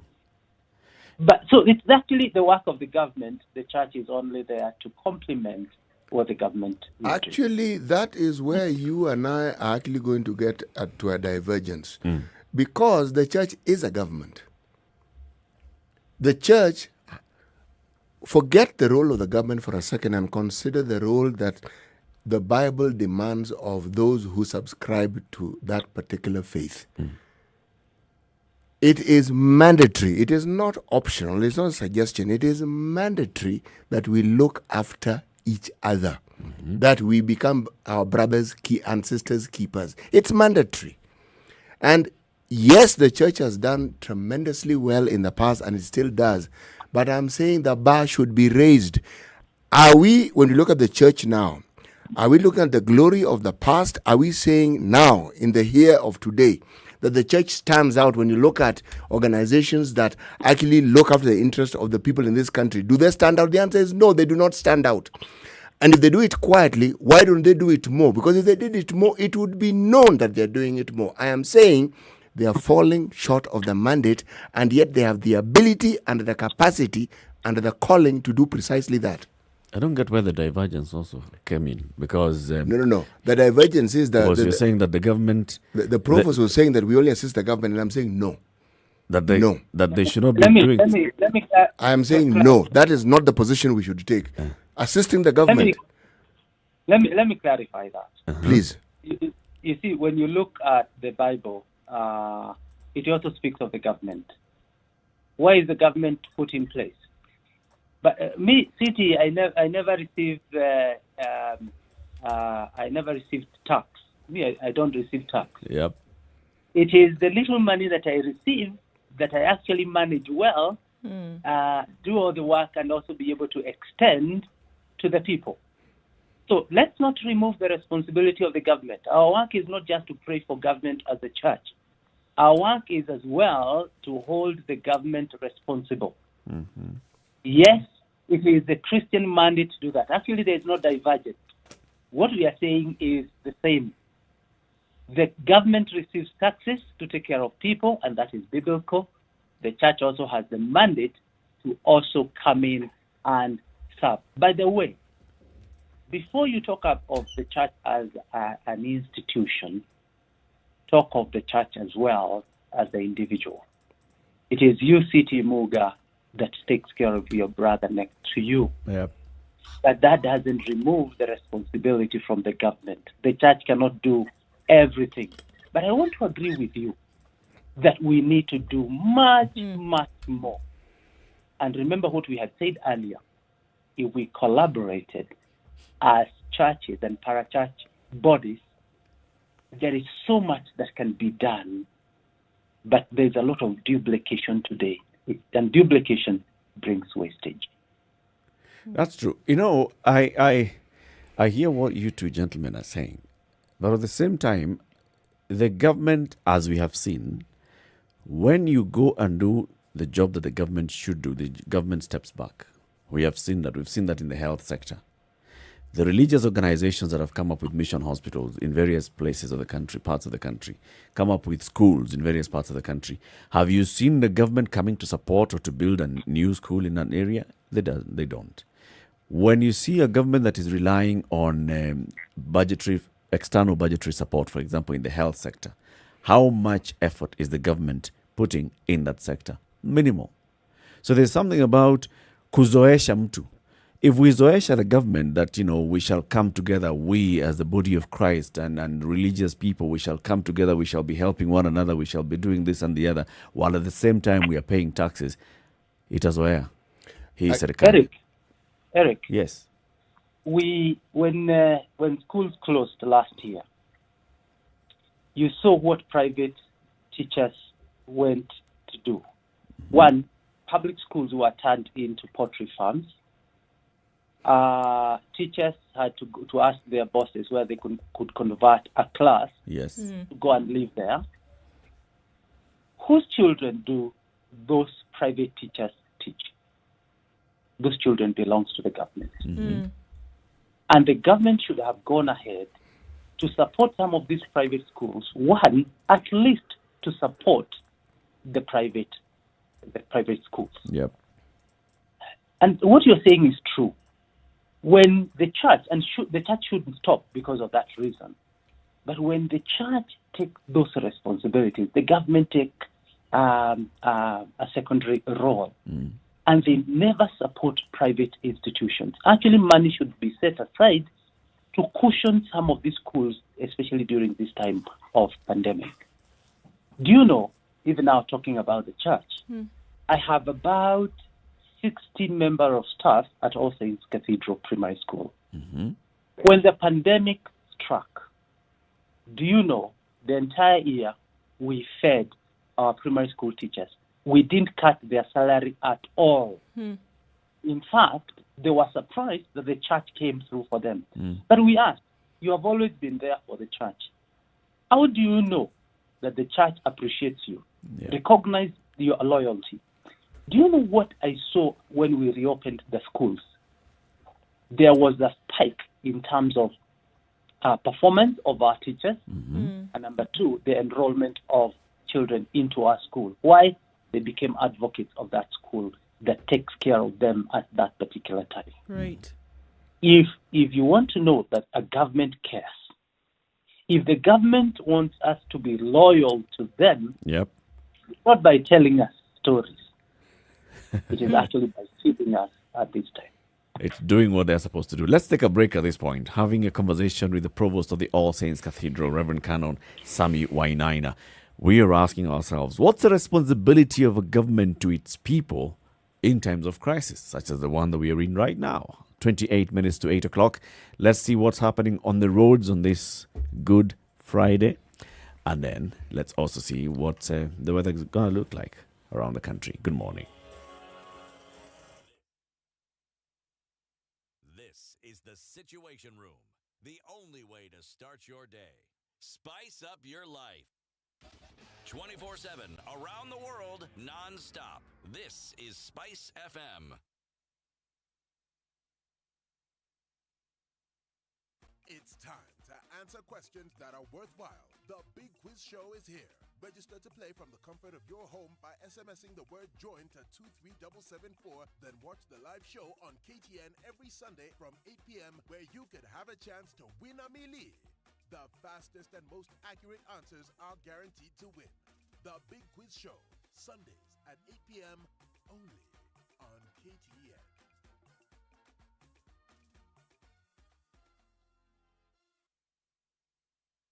We've been all through it, you know.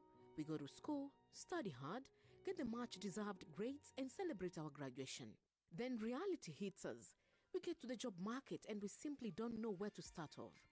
Thankfully, by visiting jobs.standardmedia.co.ke, your next career breakthrough could be a click away. Get the best in career advice, employment opportunities, internships, part-time jobs, CV writing, and interview coaching.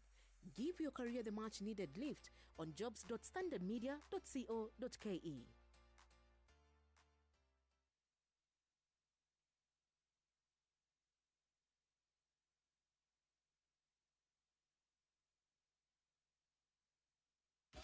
"24/7 around the world, non-stop. This is Spice FM.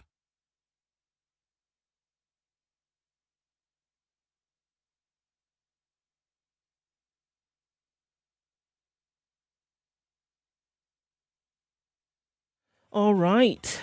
Cloudy conditions in Nairobi this morning. We're going to look at a low of 16 today, going to highs of 26. Rain in Nyeri at 17, highs of 24 and lows of 12. 26 will be the high in Nakuru. It's cloudy at 17. 25 the high in Eldoret, partly sunny at 14 and mostly sunny conditions at 20. In Kisumu, highs of 28. Highs of 27 in Kakamega. It's mostly sunny at 20. Light rain in Mombasa at 26. Highs of 31 and lows of 25. 32 will be the high in Malindi today, where it's also raining this morning. Continues to rain in Kampala at 19, highs of 26 and lows of 18. Dar es Salaam is raining as well at 25, highs of 28 and lows of 24. 25 will be the high in Johannesburg today. It's sunny at 13 this morning. Mostly clear conditions in Lagos at 27, highs of 33 and lows of 26. And Kinshasa is mostly clear at 24, highs of 32, back down to lows of 24. Sugar and spice and everything nice, everything nice. Spice FM. Nah, not so much this morning. Folks are still keeping away from the roads this morning. Not too bad in terms of traffic. Really, anywhere that you look, it's going to slow down a little bit where the construction is on Mombasa Road, but because of the less vehicles, we don't see too much of an issue. All right. Apart from that, looks pretty good, guys. Let's talk about it if anything does happen. SpiceFM KE on Twitter, text on 40127. Looks like it's going to be a good day as concerns traffic.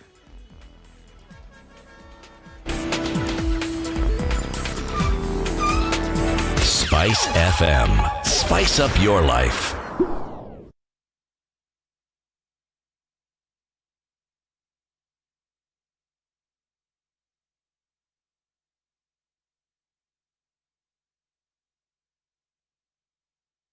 It's 24 minutes to 8 o'clock. This is Kenya's biggest conversation, the Situation Room on Spice FM and online. In the room this and every morning with you is Siti Muga, Nduoko, Eric Latif, and joining us on the line is the provost of the All Saints Cathedral, the Reverend Canon Samuel Wainaina. Canon, even as we talk about what the church is doing, other social organizations doing, what the government is or not doing in this case, even when we want to look at societies around the world that are socialist in nature, it's still being led by a government hand. Government still being very involved. If we want to look at, what happens whereby government is actually providing a safety net for its citizens. I mean, in as much as the problem is present today, and saying that right now Kenyans need food, Kenyans need something to go on because we don't know how long this situation will last. Beyond the current and urgent problem, should we be seeing this then in terms of leadership and what it would really portend in the future for Kenya to say, in a time of crisis, how your leadership behaves shows you what they really are? Are those the areas that we should be looking into now beyond the problem that we are faced with currently? Well, we have a bigger problem than feeding ourselves. And the problem is we don't sit to discuss our politics. And I think, look at Kenya historically, how governments were formed, how people took advantage of their positions. So anybody today thinking about politics only thinks about how can we also benefit. And so that is a skewed discussion. But I think time has come when the masses need to discuss about their politics. And politics here is about being people-led than politician-led.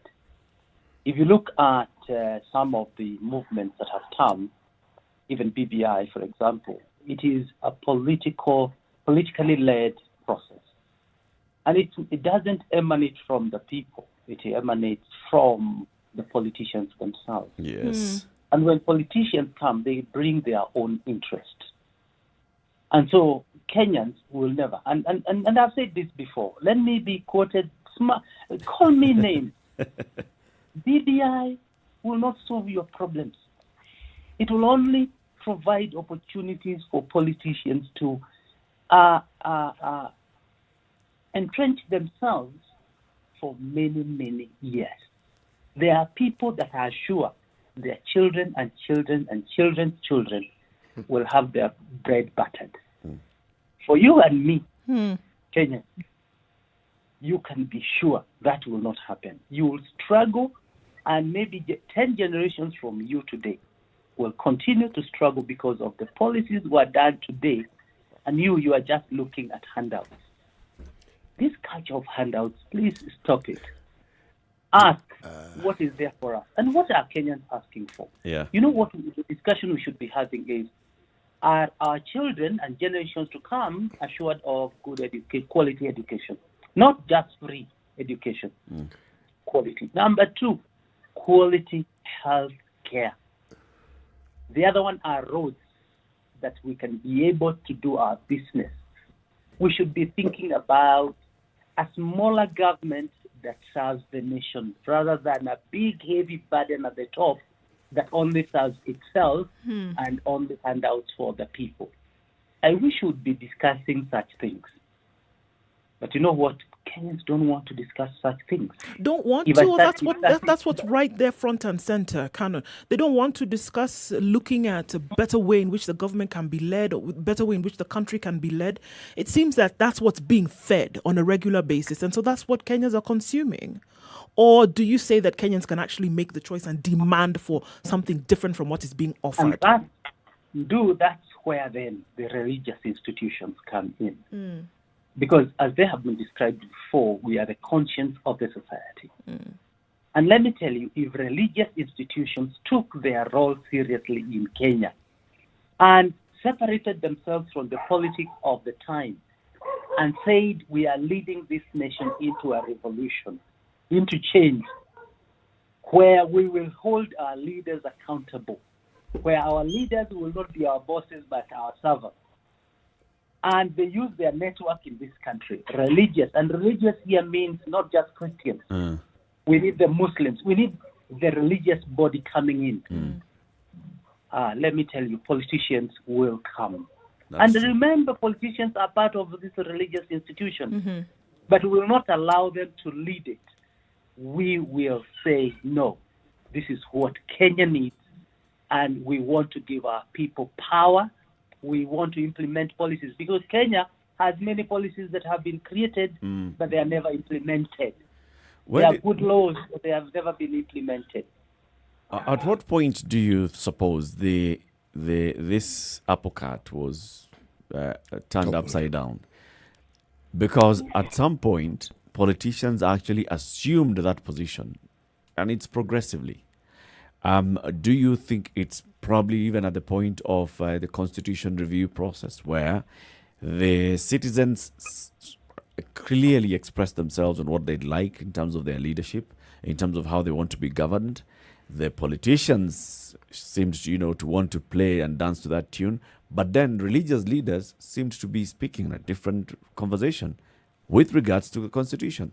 So maybe that's a point where it was a fork, where the religious leaders went one way, citizens went the other way, and the hyena that's a politician basically just took over. Well, City Muga is better with politics maybe than me, and he could tell us where the rain started beating us. But as a student of history, to me, we moved from colonialization, where the flag and the Bible are one and the same. Mm-hmm. That's where the problem begins. That the colonizer uses the missionary to actually cheat us.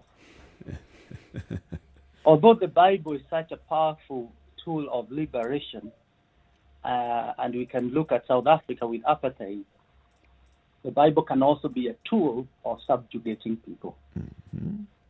And so next to every missionary center was the government center. They were one and the same. And that's why Kikuyus would say there's no difference between a Muzungu and a Mufea, a church father and a governor. Yeah. So we moved from a government that was white into a government that was white, in quote.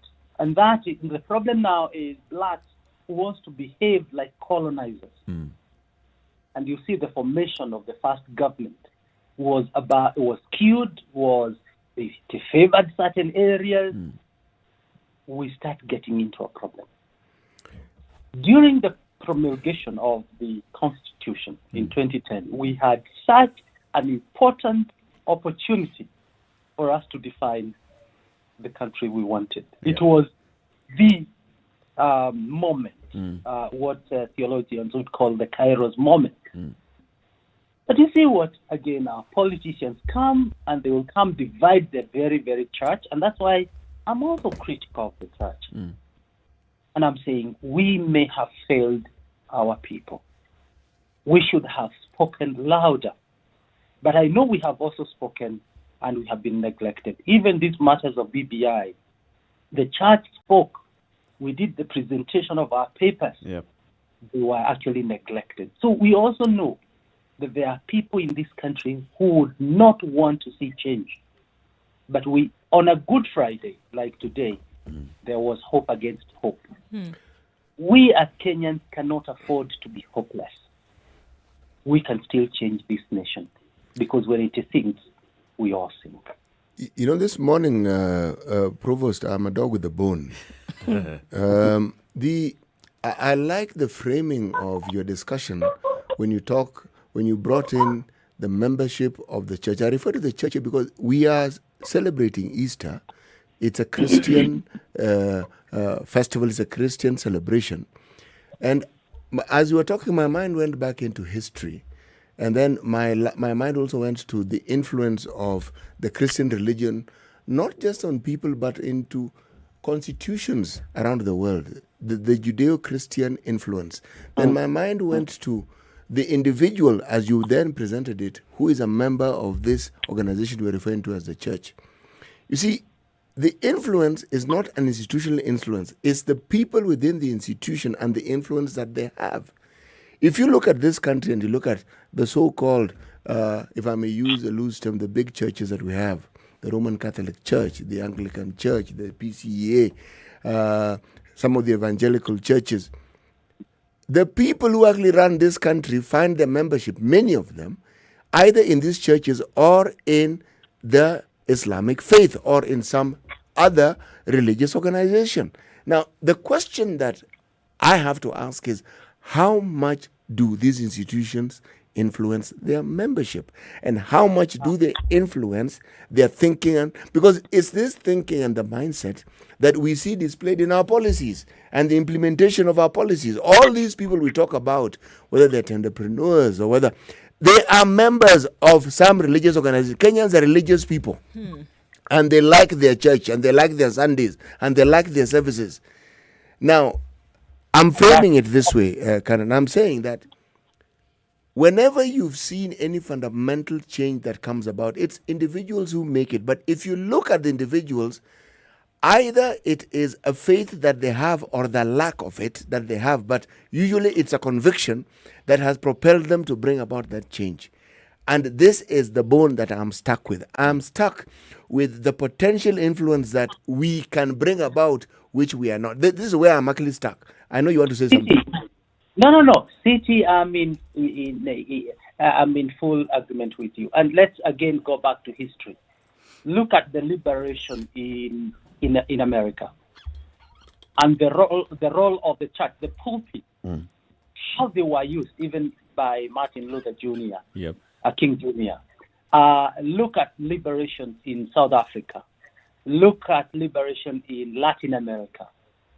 And that's where you develop theology that addresses the people. The scripture is not static. The scripture is applied to people's lives, but also to context. So scripture is able to speak to me today. Look, we are talking about Good Friday, something that happened over 2,000 years ago. But if you theologize properly, and tomorrow I'll be in the pulpit speaking about these things,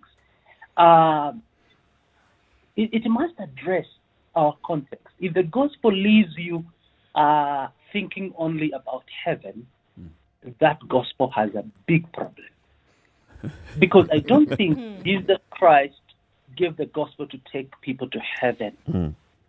It is our ultimate goal or right. But by the time I get to heaven, this Bible needs to speak to my situation. So the liberation movement of the world, across the world, started from the Bible itself, the liberation theology, even in Latin America. And I want to agree with CT. Actually, there's no divergence at all. That actually we need to theologize properly. But you know what has happened of late? Is a shift from a tough gospel, churches like All Saints Cathedral that were known to be very tough, PCA, and the Catholics, and now people are shifting into, sorry to say, and let's be critical about the church, Pentecostalism that brought in prosperity gospel. That today people want to be told how rich they can become very, very quickly. Sell hope. So, and that's why I agree with City. If the churches preached proper gospel, it should be able to change an individual who changes a family that changes a community around them, a community that starts to address the actual needs of their community and communities around them. And that's how the ripple effect goes into changing an entire nation. So then we can't blame government completely. No. I hear you saying this now, because if you're saying that all of the things that we are seeing today, if there is rot that doesn't allow certain things to happen, you get to the point where a nation is in crisis and the people cannot be helped. Those sitting in a position of power are individuals. So you're saying essentially, if the individual were to look at that point where they would be able to change towards the better, take a moral audit of their lives and actually start to make the change one by one, then we wouldn't point fingers at government when things go wrong, or we shouldn't. Sure. You see, last time, was it in February when I spoke the hard-hitting sermon? Yes. Yep. What did I tell members of the cathedral? I told them, you know what, if you go still outside there, even if you gave not just 10% but 100%, you are under a curse. How many pastors would tell that to their members? Very few. In other words, and I'm not saying I'm better than any other, but what we are telling our people is we are the moral conscience of the nation. Nation is not people outside us. It's actually the people who sit there. And I tell them, I don't need you to be corrupt. I even told them, you sanitize corruption by calling it a breakthrough or a blessing. And I said no to members of the cathedral. I would want to hear CITAM say that. I would like to hear any big church saying that, so that we conscientize our people against even corruption. So I want to agree with you. It's a collective national responsibility that we must take. The government has a responsibility. Religious institutions must. Let me tell you, corruption will eat all of us. It's a cancer that will eat all of us, and unless we speak about it. So corruption is only one, but there are many other immoral activities that happen that must be called out. Canon, even as we call this out, our pulpits, I'm going to be prescriptive here, should also tell our people how we should treat people who are associated with wrongdoing, because we welcome them, we embrace them, we celebrate them, and in reality we should shun them. And if it doesn't come from the pulpit, where else should it come yes, from? because if it's the pulpit is silent, then the pulpit seems to endorse it, and so people will go with the flow. But when it is spoken of clearly, if we call it by its name and we say it, we call it, we tell it as it is, and we say, this is it. It is called this, and this is what we must do. Yes, you may face a situation where you may empty half your church, but so be it. At least the half that remain will be committed to doing what they know they need to do. And the others who have gone away, believe me, they'll eventually come back. As you respond to this, Canon, let me just also jump in here. This Thank question, you. That was a comment, not a question. This sort of assertion has been made before, and we've heard preachers who say, the whole essence of church is to welcome everybody. Be welcoming to the sinner, be welcoming to those who may consider themselves the saints, and allow all of them to come here and receive the message and the blessings from God.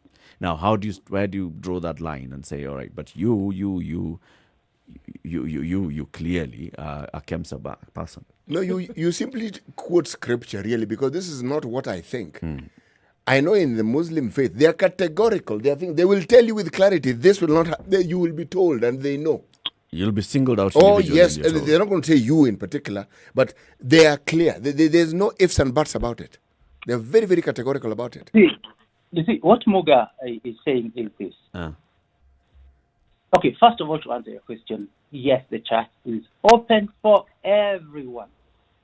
And this one we learned from Jesus, our Savior. He welcomed everyone. But he never left people at their comfort.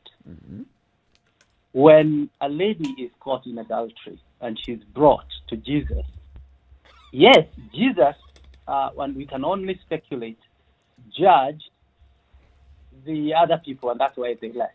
Maybe they were told, you CT, you did this, did this, you Eric did this the other day. And they realized, oops, Jesus knows, and we're only speculating, and they left. But what did Jesus do? He never celebrated the woman. He actually said, woman, go. Your accusers have also left. Go and sin no more. If we use the Bible to preach the true gospel, and it's not a gospel of attacking people, please, let's get it right, we will be able to liberate people. So what City Muga is saying, just preach the gospel. Tell people that this cannot be acceptable here. Or as believers, you can't do this. And so we welcome, but we liberate people. And the best tool to liberate people is the gospel. And the truth. Me as Wainaina, I have no power to change anyone. But if I preach the true gospel, it will take some time before it settles. But once it is settled, people will change. So it is true. Churches need to rise up. But should it go to the extent of actually calling out? For example, you know that somebody who's involved in the KEMSA scandal is in the congregation today, and you go out and talk about the current scandals that we're witnessing, where people are accused of doing this and the other, that could put people's lives in danger. And everybody knows you're talking about camps, and everybody knows so and so is in the congregation. Should you get to that point? Well, I think we need to be careful so that we can be objective in our preaching. Otherwise, then we become judges, which is not right. I think to me is just preach the gospel. The gospel has power to transform people. It has power to change people. Me, I'll not come there calling Eric. That one, I don't think I have any moral authority to do that. However, and I'm only using you, Eric, here as an example. If I went to... Reverend, it's a very good example. Yes. if I met you, if we now meet one-on-one, I have a moral authority now over you, and I'll tell you, you know what, Eric? I think there's something seriously wrong about you.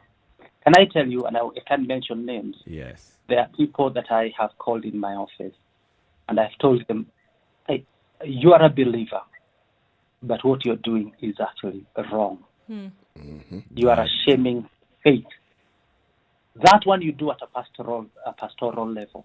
Okay. At the pulpit level, you preach the gospel of Jesus Christ to everyone, because the gospel has a way of neutralizing everybody to the same level. Because I don't think I would condemn more people in Kemsa than somebody who also did overlapping on the road or did something. No. The gospel puts us in check, all of us. All of us at the same time. But at a pastoral level, we should be able to tell people off against corruption. Provost, thank you very much for joining us. Always a pleasure having a conversation with you. Give a message of Easter to our listeners this morning. As I said earlier, Good Friday was a very dark Friday. And the Bible records actually it was dark. But today, it's a Friday that brings hope. Let me address a number of people who may be facing a Friday. Families who are experiencing violence, either from each other or parents against children or children against their parents. Violence will kill you. I have said, I have written even before, living in a marriage where there is violence doesn't add value. You will not go to heaven because you died in a marriage in the name of being faithful. Address the problem. And even if it means separations, please don't kill each other during this time. Your Friday, don't die for anyone. You will not save anyone. Please address any area of challenge. For those who may be facing a Friday, bad Friday because of economic challenges, I also want to address you. Please get out. Try what you can and seek for help.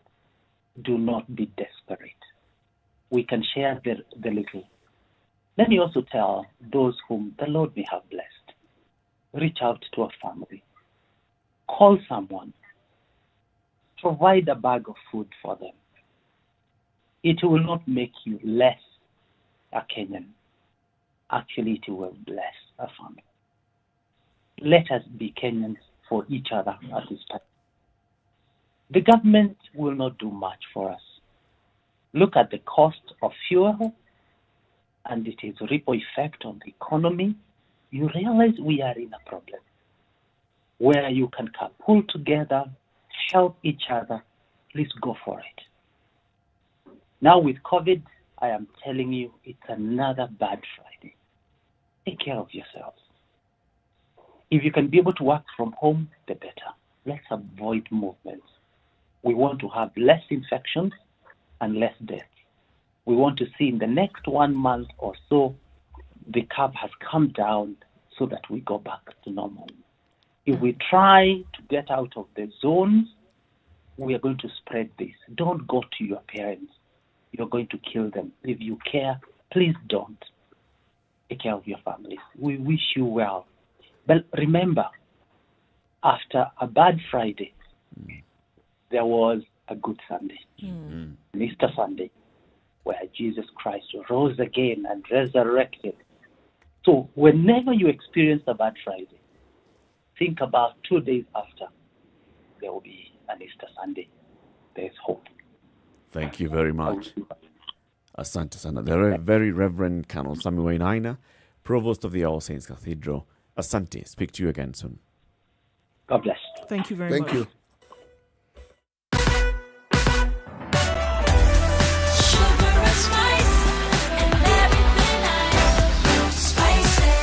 Spice up your life.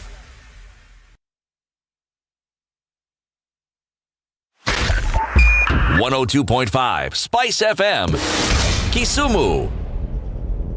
All right, guys, it's looking much better on the roads this morning. Actually, not looking much better. It wasn't bad to begin with. Not much traffic at all on the roads today. So here we are with flowing well on Mombasa Road. On Thika Road, coming into the city, not an issue whatsoever. I don't think we're going to have a problem today with traffic at all. And that will be a good thing. Savor it while it lasts, won't you? Talk to us just in case something does happen, though. SpiceFM on Twitter.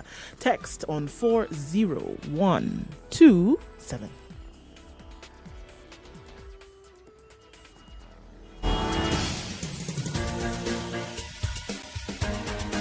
This is The Situation Room, the home of hard-hitting political commentary and penetrating insights about the state of the nation. This is a talk radio experience like no other. The Situation Room, a place for hard truths, debates, and elevated conversations. The Situation Room, witty, political, engaging, deep, controversial. In the room, we have C.T. Muga, researcher, academic, seasoned political observer, a fountain of wisdom in these politically uncertain times. Ndu Oko, Nigerian by birth, Kenyan by choice, communications expert, Pan-Africanist, a truth seeker and believer in people power, and Eric Latin, agent provocateur, the man in the chair, seasoned journalist, news hound, a man who believes in punching up, not down.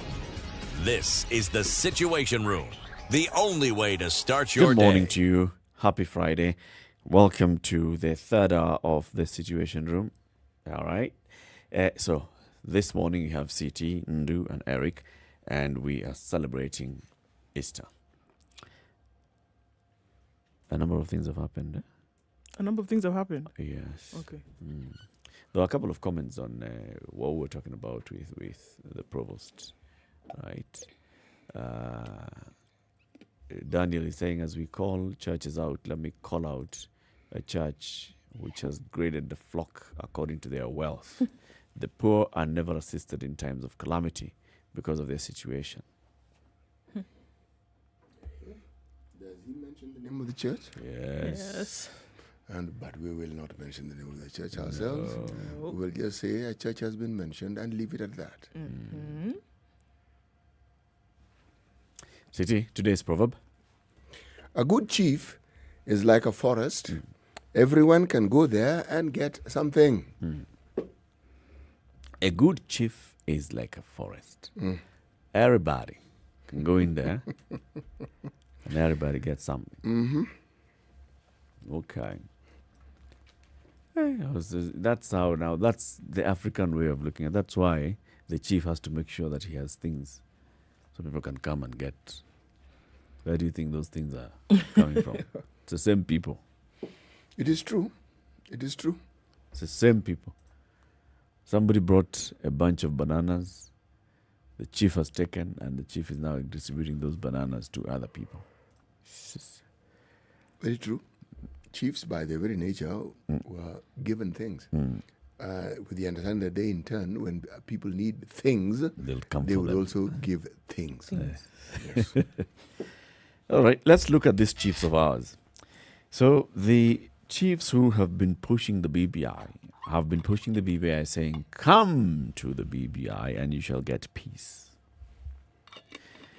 Though thou have been fighting after every election, thou shalt fight no more, because BBI will provide a solution.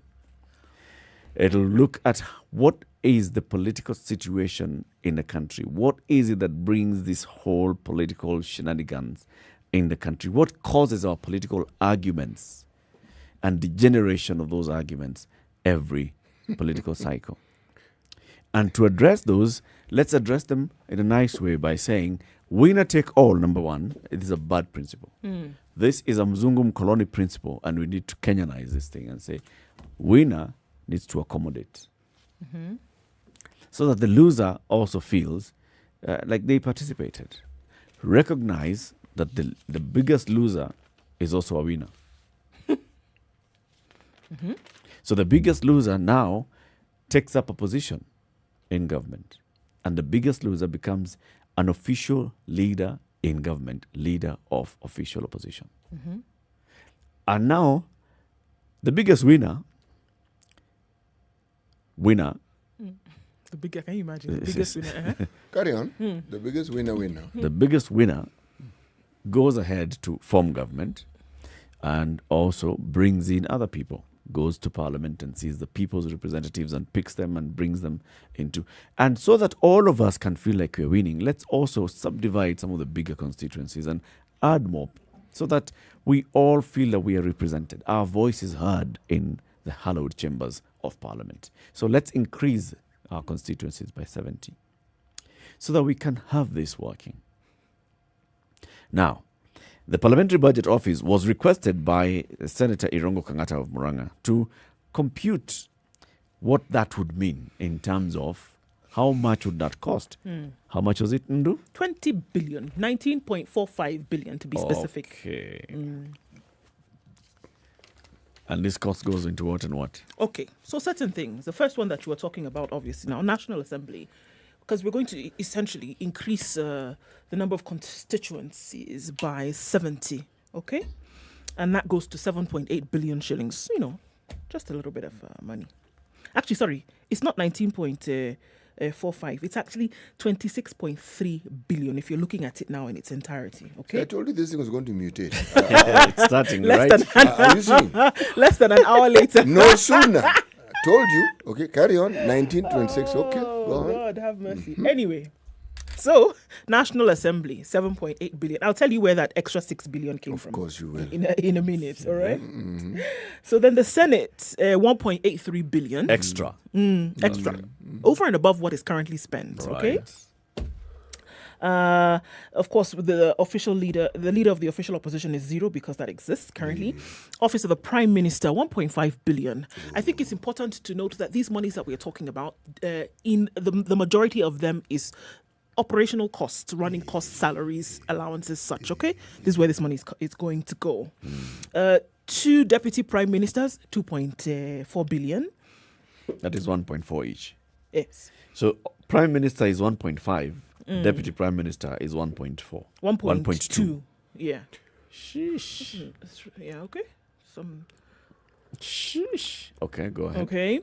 Expand the Judicial Service Commission, 23.5 million shillings. Office of the Judiciary Ombudsman, 220.5 million. Same amount goes to increasing allocation to counties, another 220.5 million shillings. The establishment of a youth commission, 3.3 billion. Initially, there will be, so now that extra money we're talking about, at the onset of the establishment of this youth commission, there would be no money spent. But then in the following years, there would now be an increase that would need to be used in the 3 years after that, which they explained here. 293 million goes to the Directorate of Criminal Investigations as the third arm of the National Police Service, which now would be incorporated in this new system. The Deputy Inspector General to be in charge of the proposed service, now that one, 300 million. Are you tired? 1.2 million shillings goes to the membership of the proposed Deputy Inspector General in the National Police Service Commission. Now, 256 million is to reduce membership to commissions from 9 to 7. And the budget for the implementation of all of this is 620 million shillings.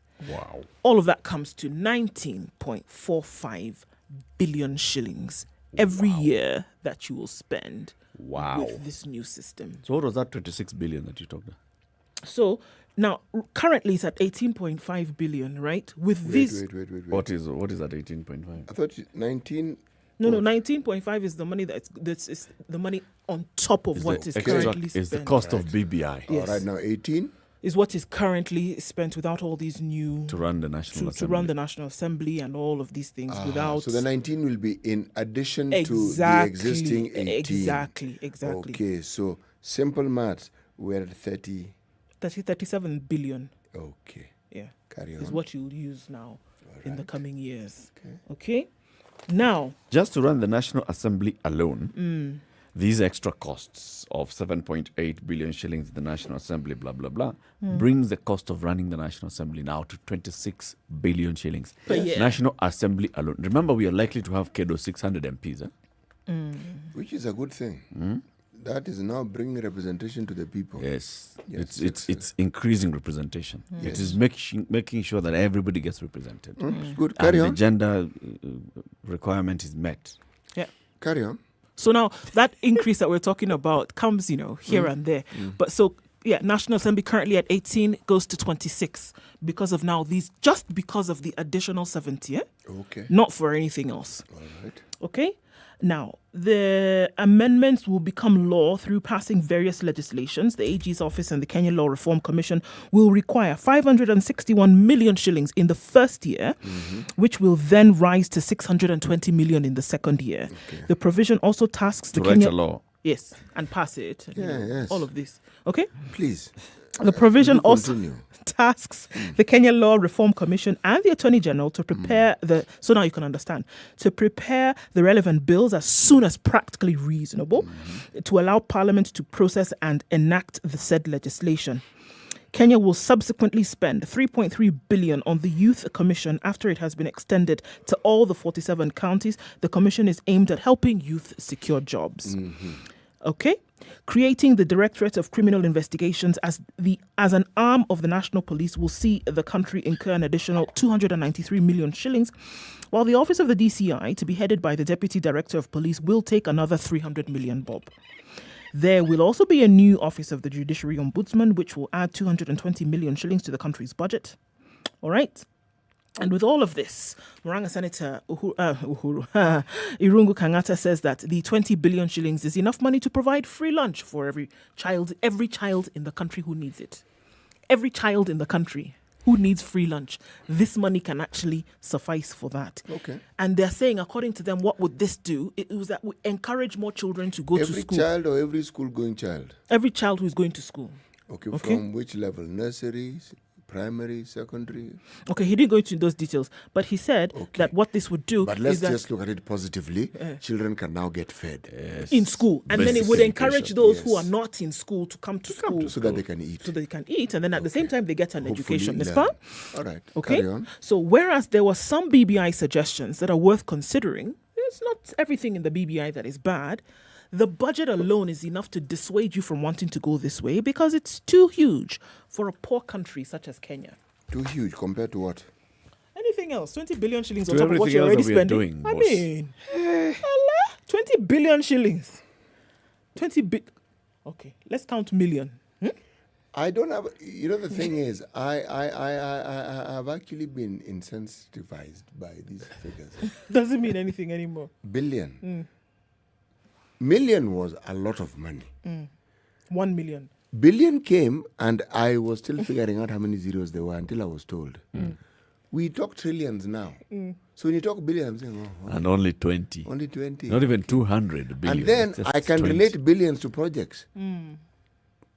Chief being SGR. 360 billion. Okay.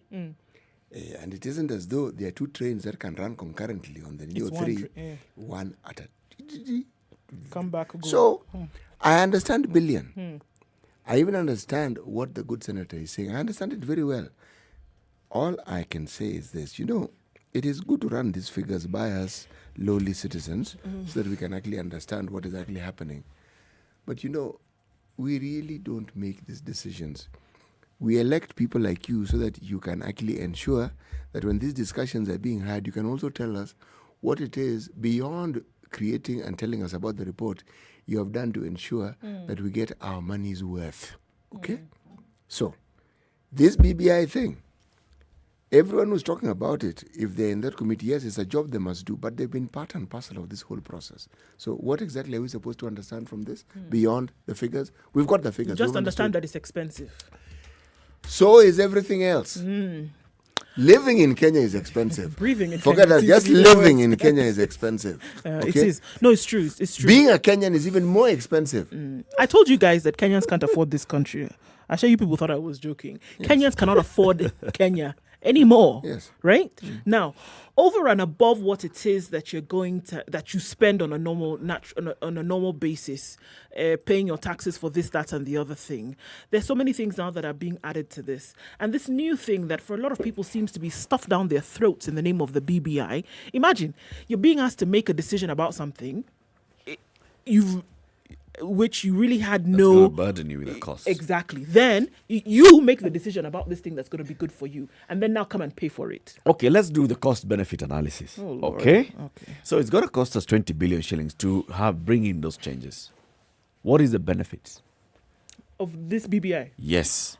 What are we going to get out of this that is going to be beneficial to us as a society? Let's play a game. Can we play a game? Let's play a game. Yes. Yes, at the back. Sorry. Yes. The benefit is that the government is now going to allow you to pay them more money.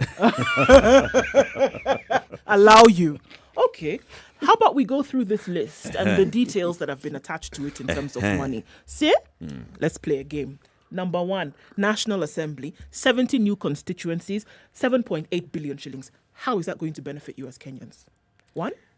It's going to bring leadership closer home. You know, in this country, there are places that have vast geographical surfaces, and yet the leadership is just one. So if you chop this into little bits and give them more people to lead them, then it means that you brought the leadership closer. Okay. Yes, okay. that's one thing. That's one thing. Yes. Representation. Yes, but with the representations comes CDF. That's it. That's where I was heading. See that argument of the CDF. So if, for example, Nairobi with 17 constituencies gets an extra, how many was it getting?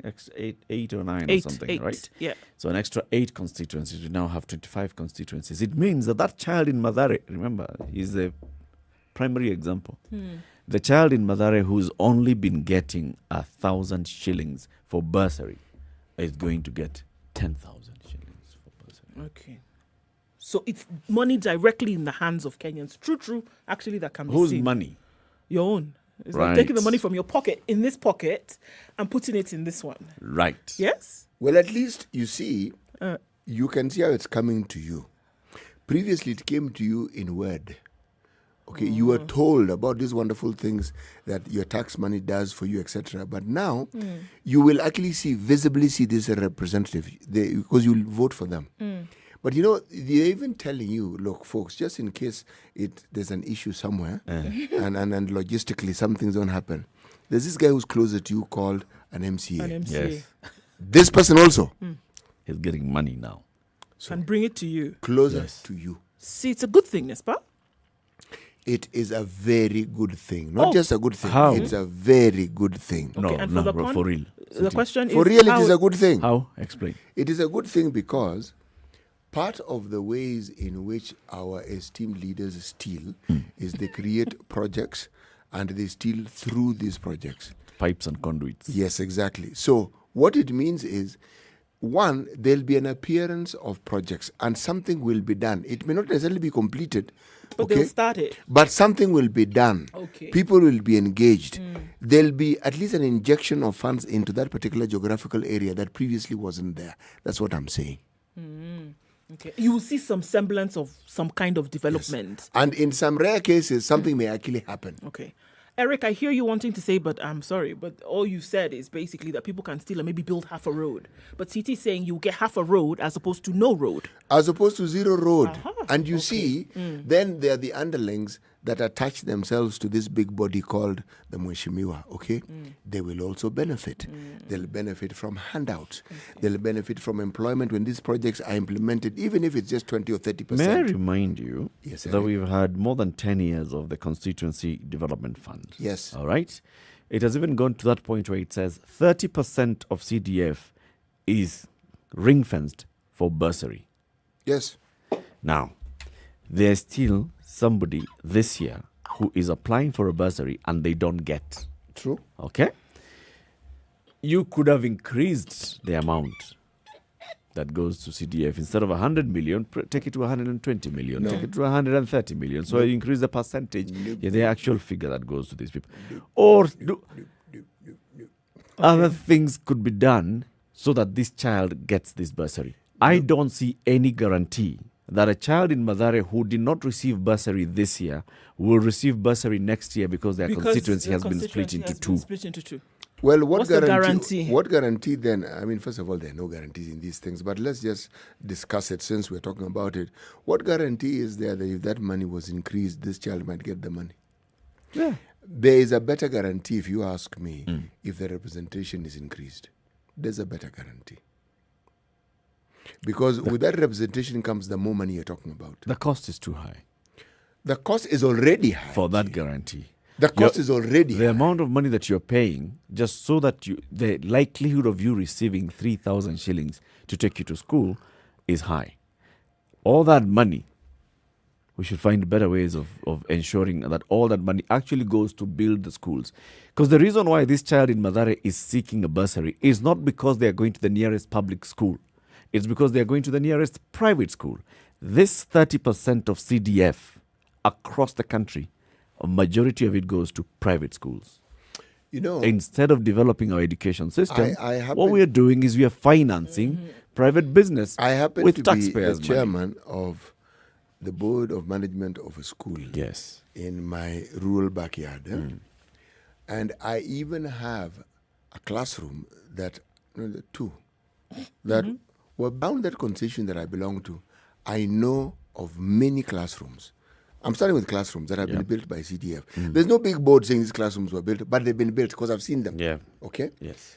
But I also know of students within that school and other schools who receive bursary. You know, when you talk about your backyard, it means many of the people who are there actually your relatives. Yes. So you get to know and you understand. Yes. All right? Now, the way this thing works, I was thinking, and this is why you see me arguing so vociferously. If, say, my constituency was divided, it's not going to be divided into two, but it has been. It used to be Nyando. Then they made it Muhoroni and then Nyando into two. All right? If they would divide this Muhoroni into two and give us another MP, for instance, what I am seeing is the things that I have seen would be increased. It will now be twofold in the sense that the burden that is placed on one person will have been shared and the resources will now have, put it this way, the needs will have a greater chance of being met simply because resources will have been directed. That's really what I am saying. I am saying that the thinking behind it, if you ask me, has a promise. The fulfillment, which is really now what often gets stuck, is a crux of the matter. Yes.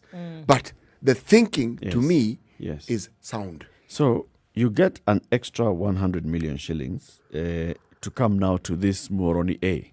Let's say Muhoroni has been split into A and B. Yes. So Muhoroni A now has its own 100 million shillings. Yes. And its own MP, yes, who is gobbling up how much a year? The amount you mentioned. So let's say an MP's salary plus everything, blah, blah, blah, blah, 1 million shillings a month. Yes. Plus now getting 2 PAs and 2 assistants and a vehicle and blah, blah. Let's just take it at 2 million shillings. 2 million, 2 million times 12. 24 million. CDF right. pays for that. CDF pays what? These people are talking about. No. Pays for, no. Parliamentary Service Commission employs CDF doesn't pay for all those underlings. 2 PAs for the MP. I have been confused because the discussion was CDF and I was still on CDF. Okay. We moved from CDF.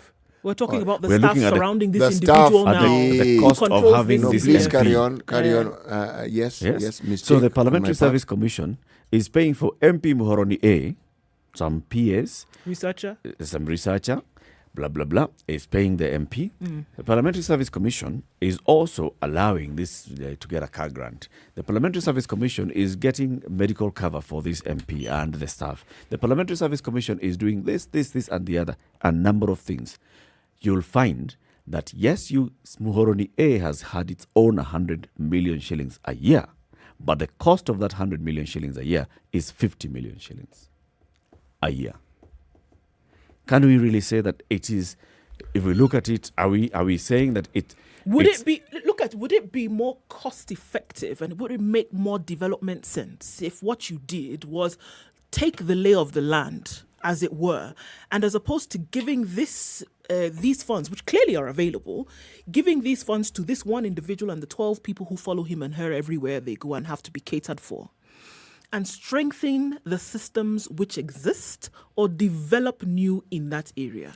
My friend, say yes or no. My friend, that is my response to you. Okay? Or is a pipe dream? Several pipes. The thing is this. The reason why CDF had such an appeal was because what you're suggesting is what had been the norm for the longest time. We even had district focus, where instead of what we do is this money comes to the district. Look, those experiments have been had. Okay? Abject failure, generally speaking. This thing of 12 people who want there being employed, I like it. You know why? These 12 people have 12, they are members of a family.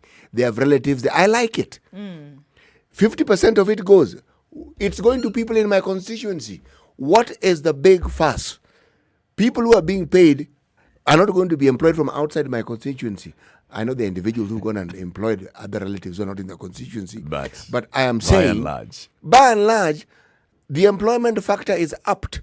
Okay, you're developing small, as opposed not to just small. This is big, because essentially, it's not. There's nothing small about this thing. Okay, you've cascaded this thing at a level that this thing. Call it as it is. Call it by its name. This thing. No, look, we've been referring to it all along. Just call it as it is.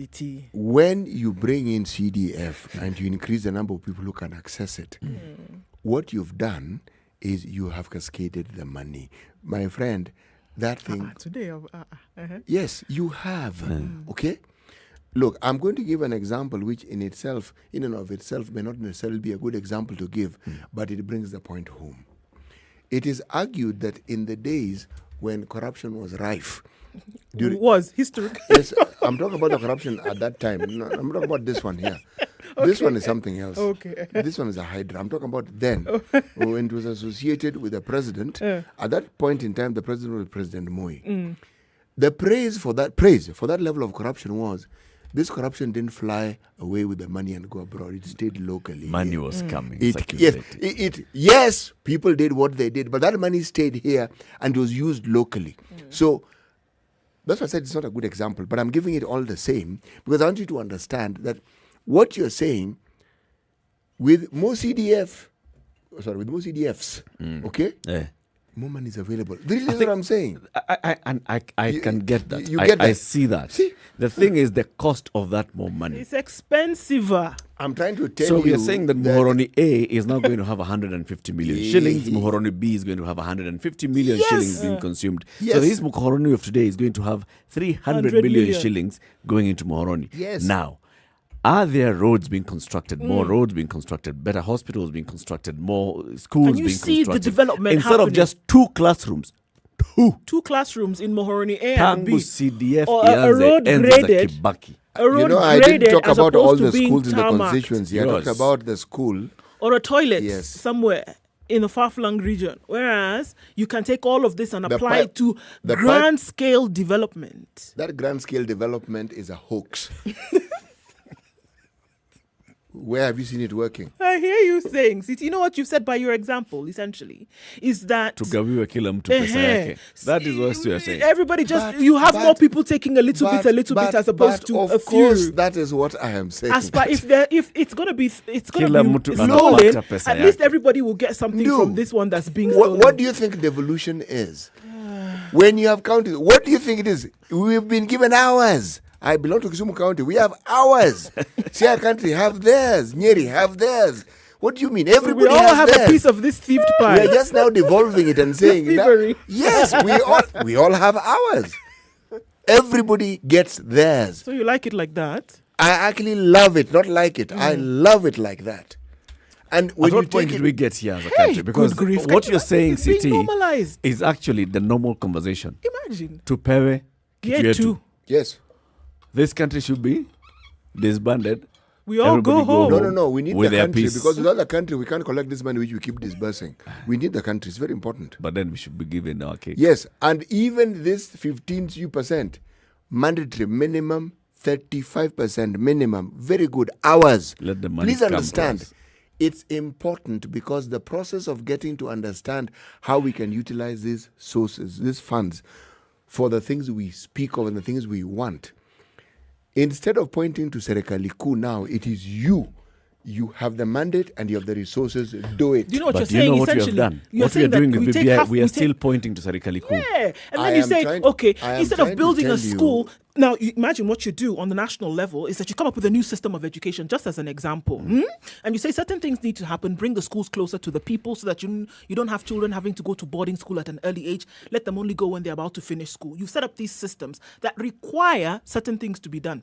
On the other side, you're saying it has been devolved. Na sisi kila mtu tunataka yetu, right? This system, how do you expect it to come into place? But you're saying it's okay.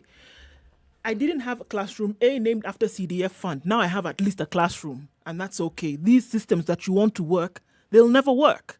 But since we have a classroom, at least it's better than us never having anything before. And I'm saying it's not better. It's not okay. It's not. Let my pipe dream be a dream. But that's where we should actually be. It is good to dream. Now each school in Muhoroni has two new classrooms. Two classrooms, You know, CDF dreams- classrooms. Over the last 20 years, two classrooms per classrooms. school in Muhoroni. Then Actually, in 2021, there's a new system which requires, so much in terms of infrastructure. But we're happy with the classroom. How many new schools do you have in Muhoroni? You are asking me a question, and I understand why you're asking me the question, because you want to put forth this argument of yours, and you want to present it as though the argument actually holds water. It holds vapor. Let me explain to you. You know Explain very well once what we I'm take saying, this- Let's CT. take the break. 27 to 9, and we'll also open up the phone lines for you to join the conversation. 0719-012-600. Let's take a look at the traffic and weather. This is the Situation Room, the only way to start your day. Spice up your life. Have you seen them? Am I lying? Yes, it's a very nice outfit, I must say. Good Thank job. you. Asante sana. The compliment is well received. Good morning and thank you. Evan Nosingishi was asking me what channel is Spice FM. 96.7. Tell them that, right? Yes, now they know. Thank you. It's a pleasure to be here. Pleasure to have What you. a beautiful studio, my friend. I've been to other radio stations, but I've never seen anything like this. Thank you, and it's very nice to be in a modern studio. Absolutely brilliant. And I have to say, it's a very cool ambiance here in your radio room. Just for our listeners, I think it is below zero in this room here. Very Swiss temperatures.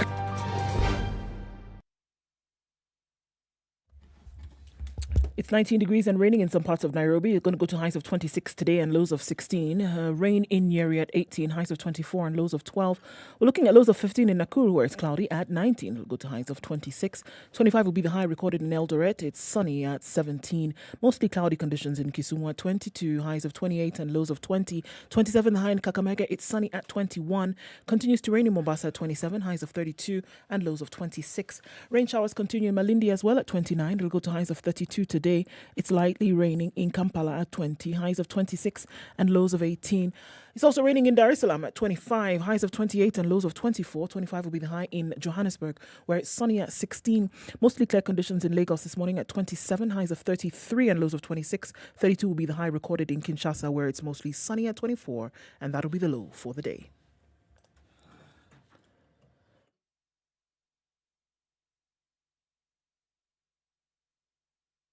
Classic soul, R&B, smooth jazz, neo soul, and nostalgic ballads. Make some noise. Yeah. You're listening to Spice FM. Hakuna Matata. There's no traffic actually today. It's looking pretty good on the roads today, guys. A lot of people are trying to get actually between counties, interestingly enough, headed outbound on Mombasa Road, headed outbound on Thika Road, and outbound on Waiyaki Way. We see some traffic, but you really can't compare it to the week. It looks pretty good wherever you're going today. For those who are staying indoors, good on you. Enjoy it while it lasts. SpiceFM KE, talk to us on Twitter through the day, through the morning, should you need to. Text on 40127. Spice FM. Spice up your life.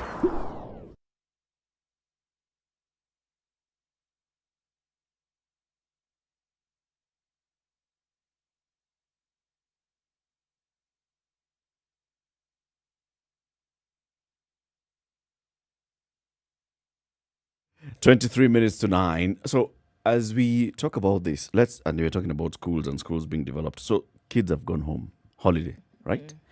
And with the way things are looking, we are not sure whether they will open when they're supposed to reopen. Anyway, because people have been wondering, so what these Mohines are back home, what are they going to do in the house?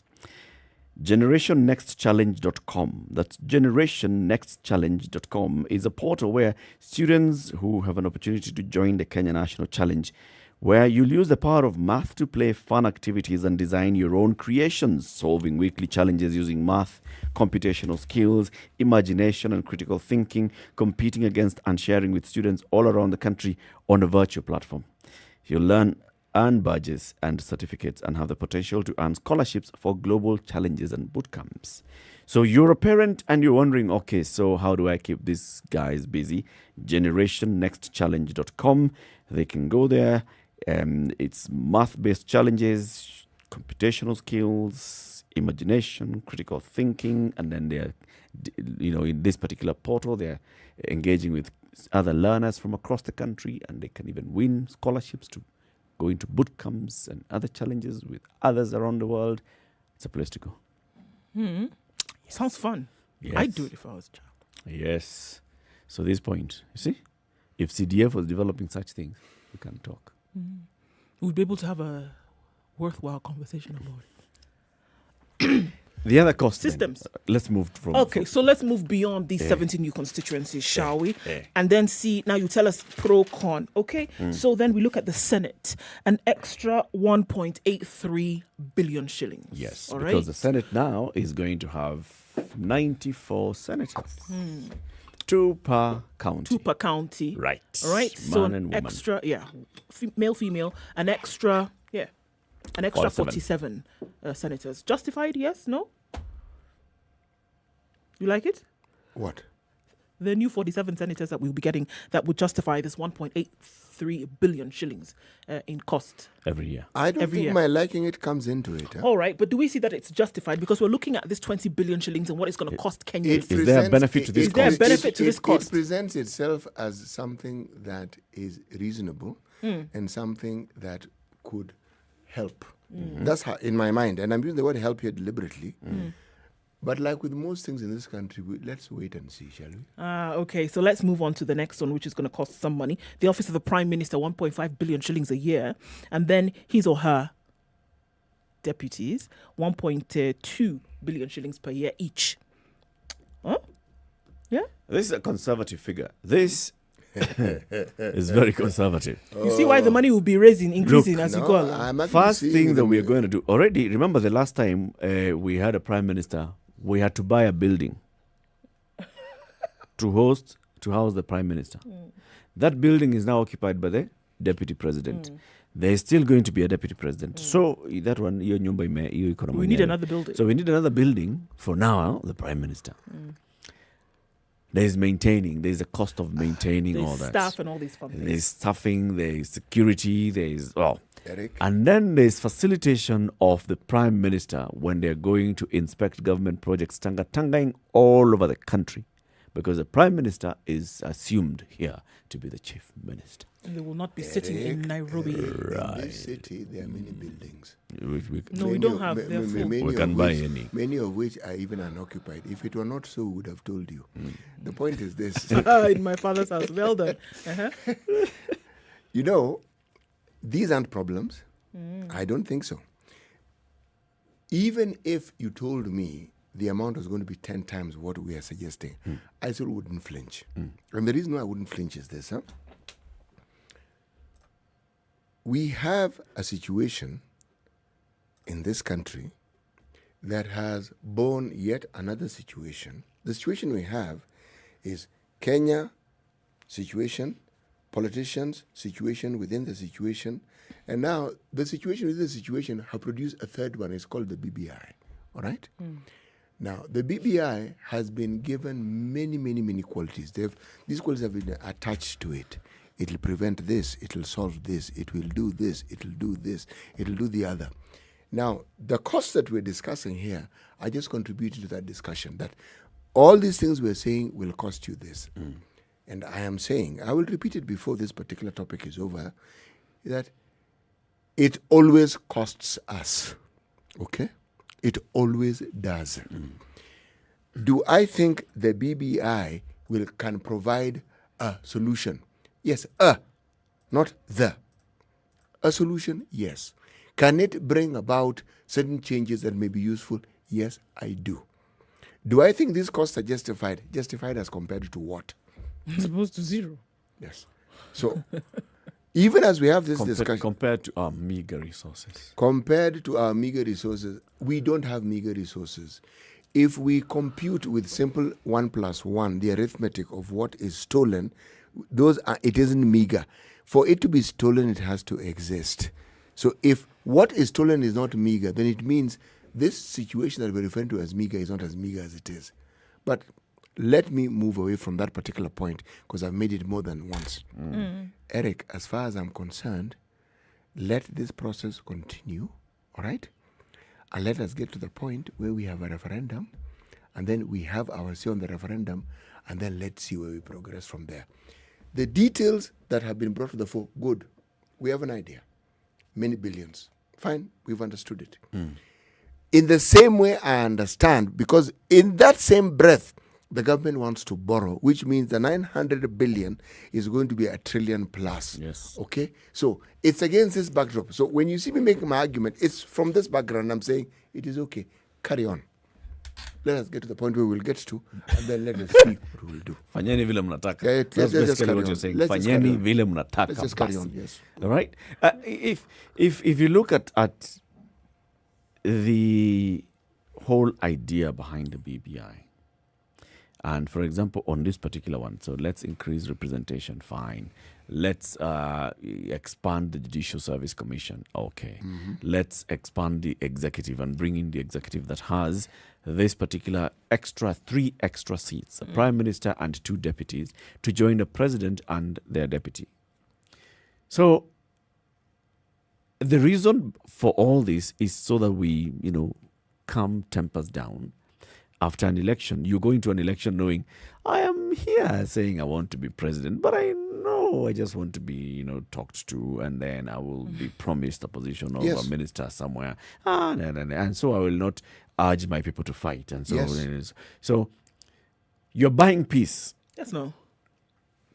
With these things. Is that the best way to buy peace? Is that the best way to procure this peace that we want? Is that the best utilization of your resources? Alternatives actually exist if you ask the question, because you're asking what political system should we favor. We have been told that we had an opportunity to actually have a parliamentary system. This mix that we're now trying to cobble up, we had an opportunity.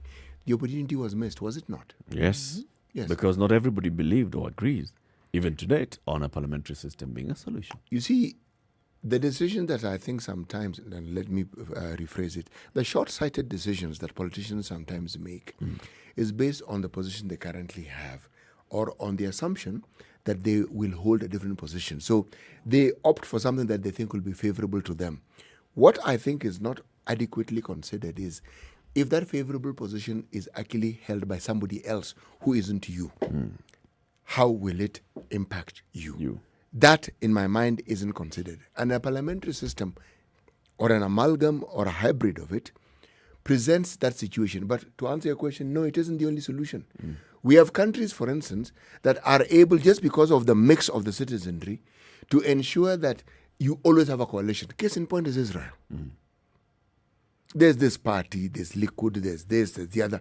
And because the way the citizens go about their business, you really can't just come out and have a majority. It won't happen. Yes. It's just the way they go about it. Germany, on the other hand, ensured that they legislated so that there is no single party that can end up being the top. The majority. They ensured. So there are ways to go about it Yes. without leveraging this position that you have by using resources that could be used for other things. With the examples that you have given just now, it doesn't have to be that, all right, you know what, you're going to have to give me something for me to be able to convince my constituents and the social support that I have or the social capital that I bear in the country. It should be. Actually, you do. Because if you're looking at a Kenyan setup, and let's look at it realistically. Yeah.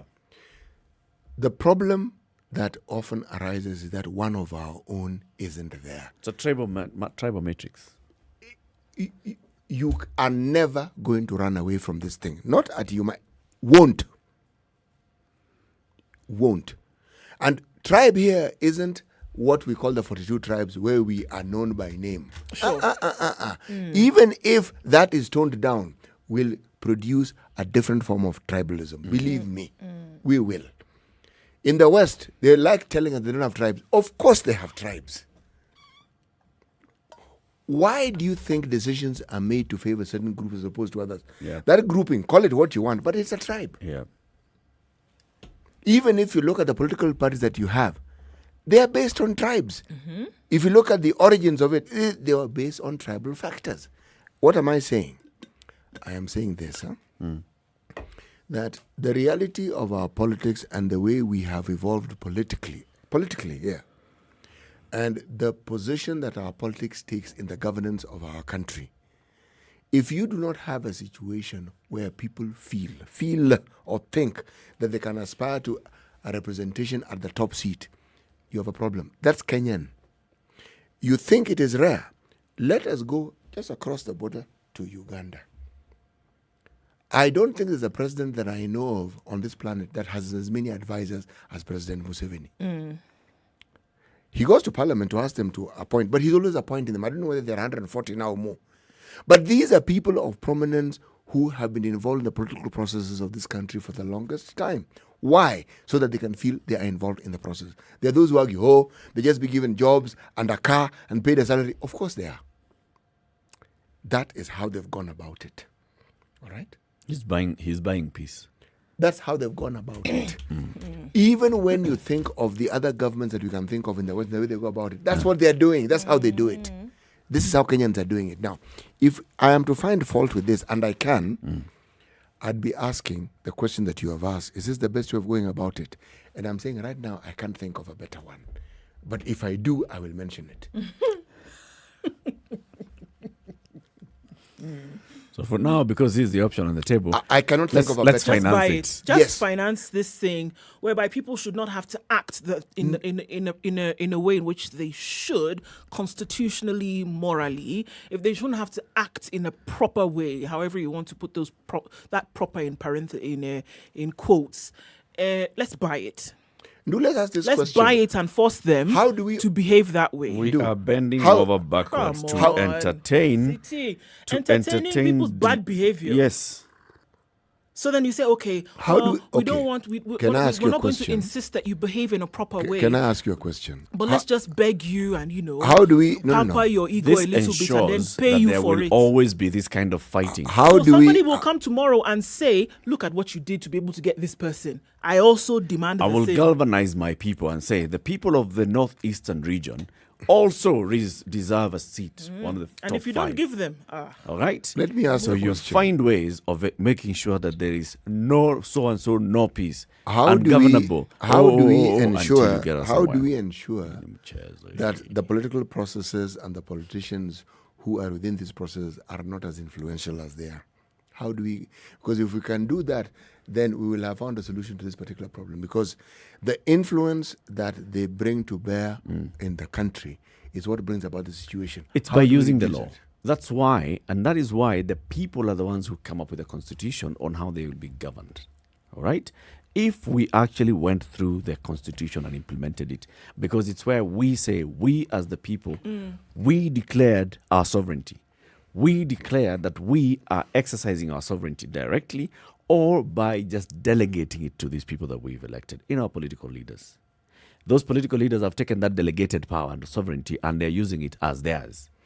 The nuances now, that if we keep reminding them that absolutely no way, people, no. No, it is our power. Then you'll find a way in which, right now, the people who make noise after every election, let's go tribal. The Gikuyu, the Kalenjin, the Luo, the Luya, now the Kamba recently have been trying to make noise. You think the people of the Pokombos don't have a voice? They do. The Somalis. They do.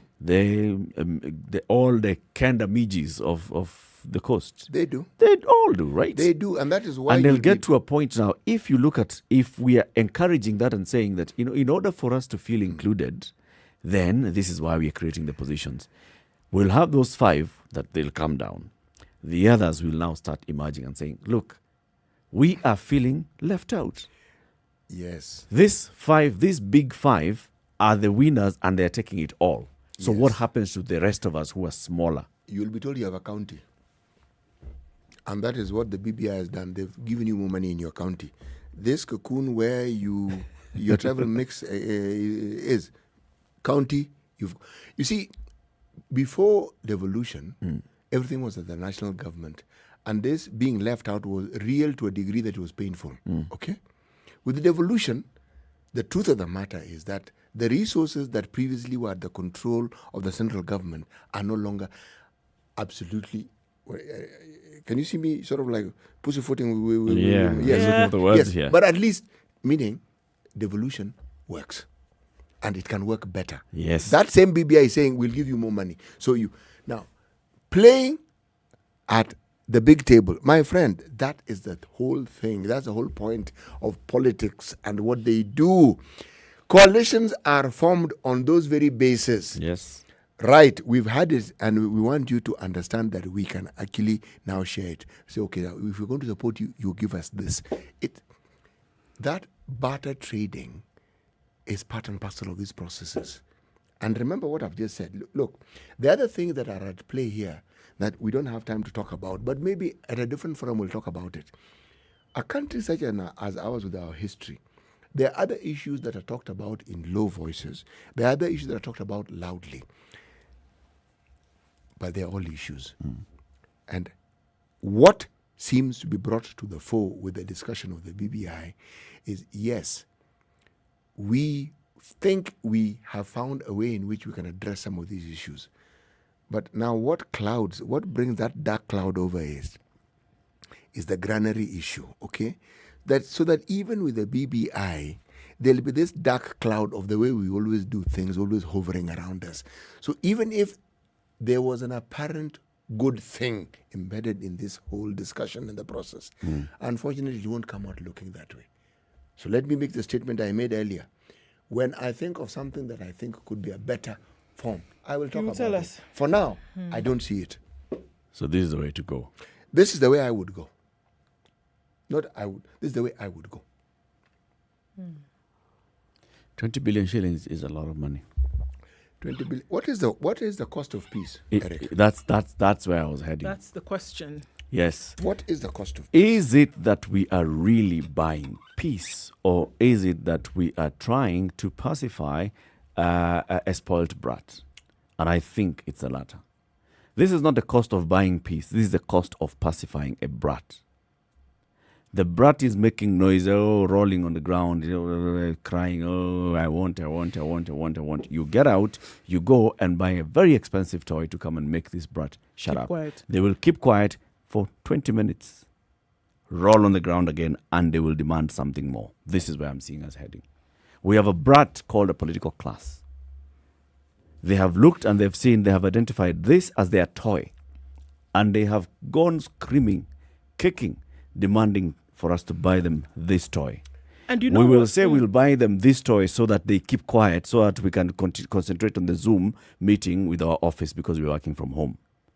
20 minutes later, this brat will be demanding a bicycle. And you know what? Somebody else is watching this bratty behavior and thinking, oh, okay, this is the manner in which things work. Then I will be able to get what I want if I just make a little bit of noise. And I have people who are following me, and there's no reason why. You set a precedent like that, people are going to come in the future and say, this is the way we do things. All I have to do is Talking form. of the future and do. And then they will give me what I want. This is really where I'm borrowing a phrase from Eric. Whether this particular rabbi is going to meet this road, Yes, you may purpose it to head in a certain direction. These political processes, unfortunately, have a way of turning around and doing things that you never thought they would do. Yes, this is what is anticipated. And indeed, there are people who think that with this they stand to gain. Yes, it rarely turns out quite the way you thought it would. Rarely. Rarely. So the people who are pushing this, it may actually not work the way they want. They think it'll work. No. This one, I'm not going to say may, will. Let me speak categorically. It will not work the way. Not quite the way they So think. they'll be back. There'll be some benefits. They will be yes. back to us demanding something else. There'll be some benefits. And we will yes. keep entertaining them. That's what I'm saying. I am not entertaining them from this point, Buana. When this thing turned on its head, the very thing that you're saying is what will happen. We've all often asked in this in this show, when will Kenyans wake up and realize that, you really need to stand up? And I'm saying these processes, like the one we're talking about, it's what brings about the catalytic process where people say, something, we've had enough of this nonsense. Yes, that's what I'm saying. And that is what the political class don't anticipate and don't hope. They want the status quo to be maintained. And I'm saying it won't be. That's what I'm saying. It won't be. Mungu atusaidie. I'm telling you. Mungu atusaidie. And also change our mentality. Because we, the citizens, our mentality is government is that thing in Nairobi that is full of money. And we want that money. It's not our money, it's that thing in. So if money is is trickling down, it's that money that's coming from Nairobi that's coming. Hata kama inakuja shilingi 2, kama haingekuja ingekaa tu huko na iibiwe huko na itakuja huko. Lakini sasa inakuja. This is what we see. Even with devolution, it's the same thing. Instead of looking at devolution from, the benefit, how can we make this thing work? But you see now, since devolution came, look at the number of houses. This guy works for the county. Yeah, works for the county. Look at the number of cars he drives. Alijenga nyumba mzuri sana. And that salary is not even 100,000. Yes. Look at what has happened. Now, because of this government, they bought all these pieces of land so that they can develop a road. People made money, I'm telling you. Wow. So-and-so who has built that big flat, a block of flats. Si aliuzia shamba SGR. Aliuzia shamba SGR. Oh no. Sasa kwa sawa sana. Very true indeed. Keep it right here. This is Kenya's biggest conversation. I can see Mila Menga is calling and he'd like to join the conversation. Mila, let's take a look at traffic and then we will pick your call and hear what you'd like to say from Siaya County. Good morning. 0719-012-600 is the number to call as you join the conversation. We are looking at all these things. Kenyans are on the cross on this Good Friday. Is that the case? And how do we save ourselves from the cross? Good morning.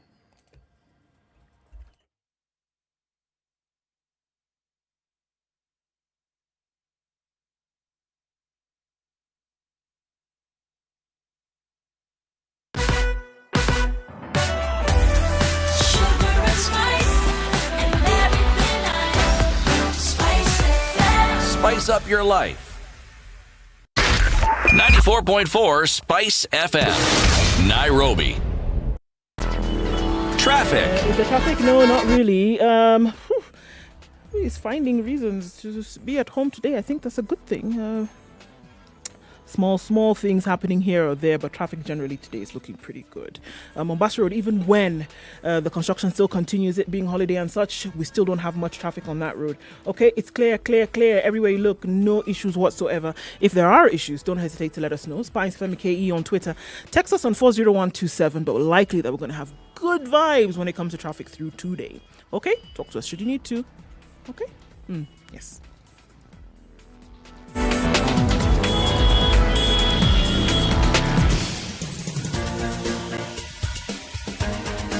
This is The Situation Room, the home of hard-hitting political commentary and penetrating insights about the state of the nation. This is a talk radio experience like no other. The Situation Room, a place for hard truths, debates, and elevated conversations. The Situation Room, witty, political, engaging, deep, controversial. In the room, we have C.T. Muga, researcher, academic, seasoned political observer, a fountain of wisdom in these politically uncertain times. Ndu Oko, Nigerian by birth, Kenyan by choice, communications expert, Pan-Africanist, a truth seeker and believer in people power, and Eric Latif, agent provocateur, the man in the chair, seasoned journalist, news hound, a man who believes in punching up, not down. This is the Situation Room, the only way to start your day. 2 minutes after 9, Kenya's biggest conversation, the Situation Room. Welcome to the fourth hour of the show. Mila Menga calling in from Siaya. We're getting in touch with you shortly. 0719-012-600 as we celebrate Easter this weekend. Even the president has sent out a message of goodwill and greetings to the people of Kenya. And he says, this weekend we celebrate the renewal and realization of a long-held promise. In the resurrection of Jesus Christ, absolute salvation is extended to those who choose to accept it. In the true spirit of Easter, each one of us is called upon to make sacrifices for the collective good. We can find strength and joy in recalling that by keeping ourselves and each other safe from the raging pandemic, we emulate the loving heart, the compassion, and the deep sense of duty that Jesus Christ gave the world. To all Kenyans, both at home and abroad, my family and I wish you a happy and blessed Easter, full of joy and the promise of better days ahead. His Excellency, President Uhuru Kenyatta, CGH, President of the Republic of Kenya. CT, today's proverb. A good chief is like a forest. Everyone can go there and get something. A good chief is like a forest. Yeah. Everyone can go there and get something. Yes, you can. Let's go to Thika. John, is there any forest in Thika? Forest? Yeah. Hakuna forest in Thika. The closest we get to a forest is Kirimambo. That's in Machakos even. What's the name of that national park in Kilimambogo? It's Kilimambogo. Kona jina bwana. Inaitwa Kilimambogo. This man is giving you a lot of hard work. Tell him to Google search and find out what it's called. Sabuk. Well done, John. Oldonyo Sabuk, yeah. Yeah. Kabisa. Now, yes. John, Good Friday. Good Friday. Unaonaje hii Kenya? Maneno ikoje? Hii Kenya ni mbaya. And I've even been surprised by City. He's saying that we spend the 20 billion. Yeah, I have a big problem with that. Where is the 20 billion going to come from? And John, I'm asking the question, the 2 billion that is stolen, where does it come from? That has already been allocated. That one is done, it's finished. Yeah. They say it has been allocated to be stolen. Yeah. So we instead of bragging that 20 billion, you know this BBI thing, it's not even coming with a plug of the 2 billion. Yeah. You know, if there is a plug on the 2 billion, then we take it to the 20 billion for all these other things. Yes. I think we would be discussing something. But right now, we will still spend the 2 billion per day, or we will still steal the 2 billion per day.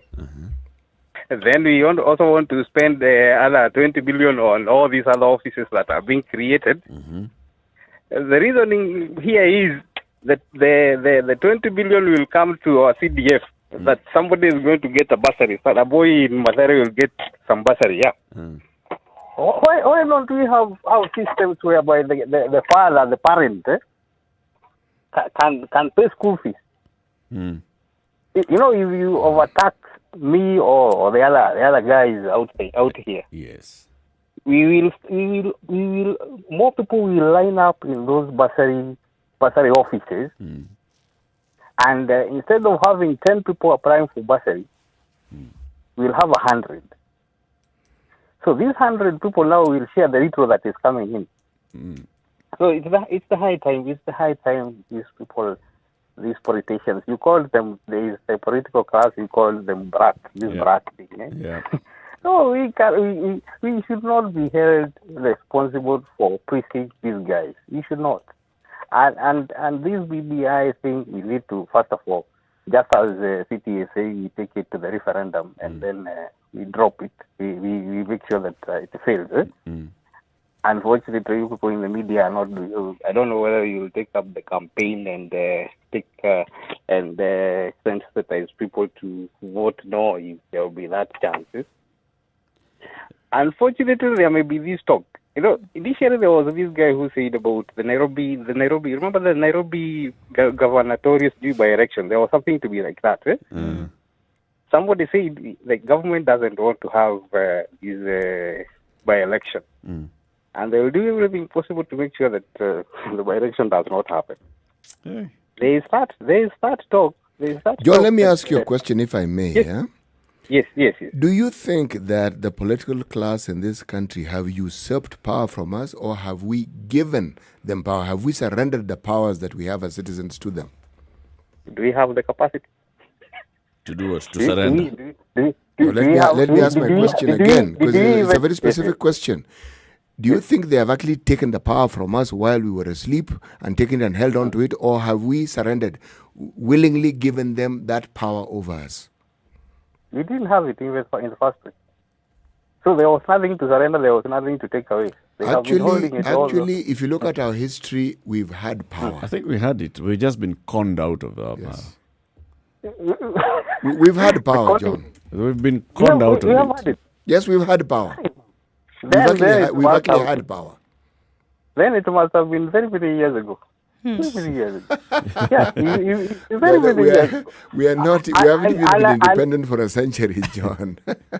you know when I say very many years ago, there were people who were born. The guy who was born in 1990. How old is that guy? That guy 30. Is 31. That guy is 31. His son, his child is in school. You think he had power in 1990? There was Kenyans had power in 1990? No. The power was gone a long time ago. So the generation that we are talking about, people who are 40. I think I've understood you. You've actually made my point valid.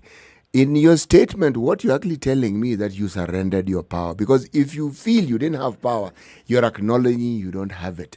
And you're further acknowledging you never had it. And I'm saying you did. Because in 1992, something happened. Something very unusual happened. Something that had never happened before. You changed the constitution 2 ways. Nothing. Now, you see, that, my friend, you may not know this, but that is power. That is people power. Then it was taken swiftly. Then it was taken swiftly away from them. There was a moment when the people had the power and they were demanding that they do things in a certain way. And then it was swiftly taken away by the conman that's a politician. And I'm asking the question. Now the citizen was made to think that they are... Eric, this politician isn't an alien. These are people we know. They are people we grew up with. They are people who are our relatives. They are people. They are us. They are among us. That's very true, City. Conmen are wives, husbands, brothers, sisters. Yes, conmen are people who are known to you. It's not a new phenomenon. And actually, the conmanship wouldn't work if there are people whom you did not bequeath some level of trust. And you know what, Eric? Yeah.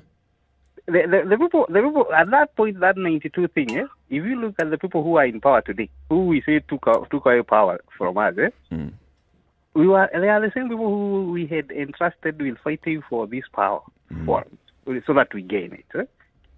Look at the people who are in opposition those days. Aren't they the same people who are now our leaders today? Clearly. They are. Well, John, thank you very much. Let's hear from other callers as well. Have a lovely day. Thank you so much, Eric. Paul in Mombasa, good morning. And then we go to Edwin in Nyeri. Good morning, Paul. Good morning, too. I don't know whether you say Happy Good Friday or whatever. Eric. Eric. The provost of the All Saints Cathedral. Yeah, an authority in such matters. An authority says Happy Good Friday. Nduoko, on the other hand, does not want there to be happiness. And can you see yes, and Eric, who is a very senior person in the Unified Independent Churches of East Africa and Central Nairobi. Yes. Episcopal Church of Latif. Let me go with the provost. All right. Happy Good Friday. Happy Good Friday to you too. Yeah, so I am thinking the whole thing is a con game. But on the flip side, it's also a good thing because, I've had in the discussion, the money is moving close to the person. If you can see from what has happened with with all these counties, at least something is being felt at the ground. Yeah.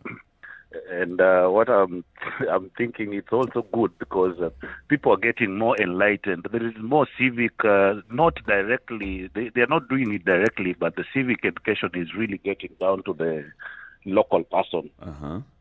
So that that person down there right now, you go discussing about the government and how it functions. Most of the people now are starting to understand where their money should be going, how it should be spent, and all that, which to me is a good thing. So the more we take down, we take the power down to the person. It's not only about the money, but that awareness. It will reach a point where now, once everyone is aware, they will be able to defend themselves. So for you, the overall benefit justifies the cost? It's more than justification to the cost. Because talking about the cost, if you talk about 100 million to the CDF and 50 million to the Member of Parliament and his office, yes, 50 million is going to the Member of Parliament and his office, but who are the people in that office? Rokos. The same people are going to buy from the Mama Mboga down there. They are going to So it's employment creation. It's big circle of employment. Okay, Paul. Thank you very much. Have a lovely Easter.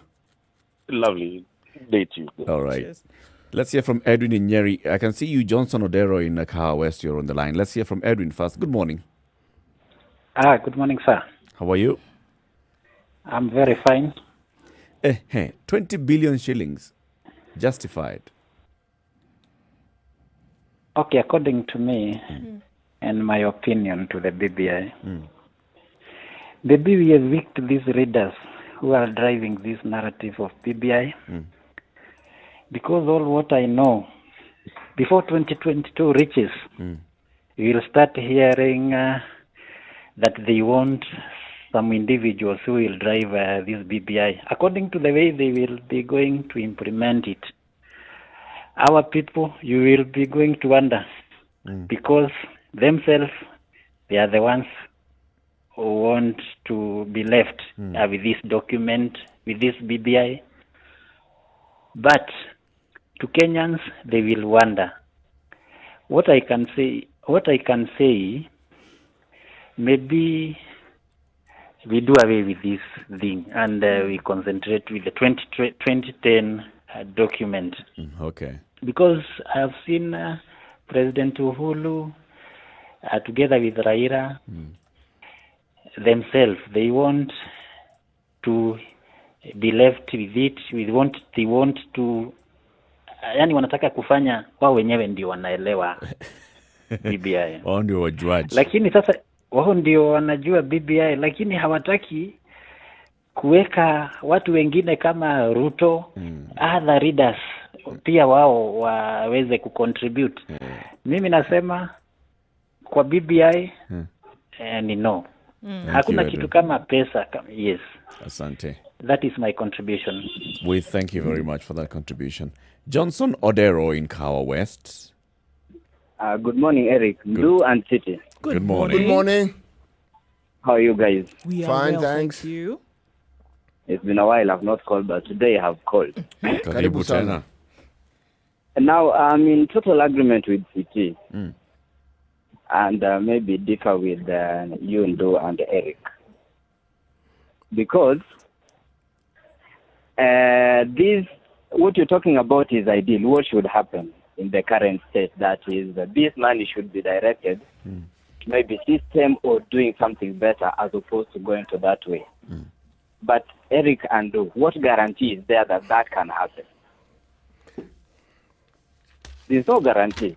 Because if there was that goodwill, the already existing systems will be put up to date. They will be made to work, but they're not working. As opposed to the other way, whereby these 20 billion or 26 billion that you are saying there, more offices are created, more people are brought on board, and money is taken to CDF and all that. At least Mananchi can feel At least there'll be something. At least there'll be something. As opposed to this other one will take 50 years. Johnson, So what as you're to saying change, is you've been terrorized by thugs in your estate for so long. Now because you don't have any guarantee that the thug will not come, afadhali upike chakula mingi, uweke chakula kidogo pale nje. In case. Mwizi akikuja, akule chakula. Sindio, badala akose, aingia kuterrorize, which is better. As opposed to getting rid of the muizi completely. Wow. Entertain the thievery. Entertain the crime as opposed to getting rid of it completely is essentially what you're saying. Because your hands are tied. You cannot get rid of him because you don't have that capacity to do that. So he'll do whatever he wants with you.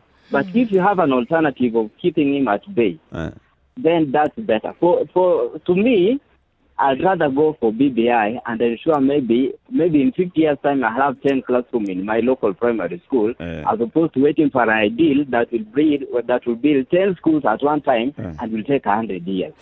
Thank you, Johnson. Point made. Let's hear from Kennedy in Kisumu. Good morning. Hello. Hello. Good morning, Eric.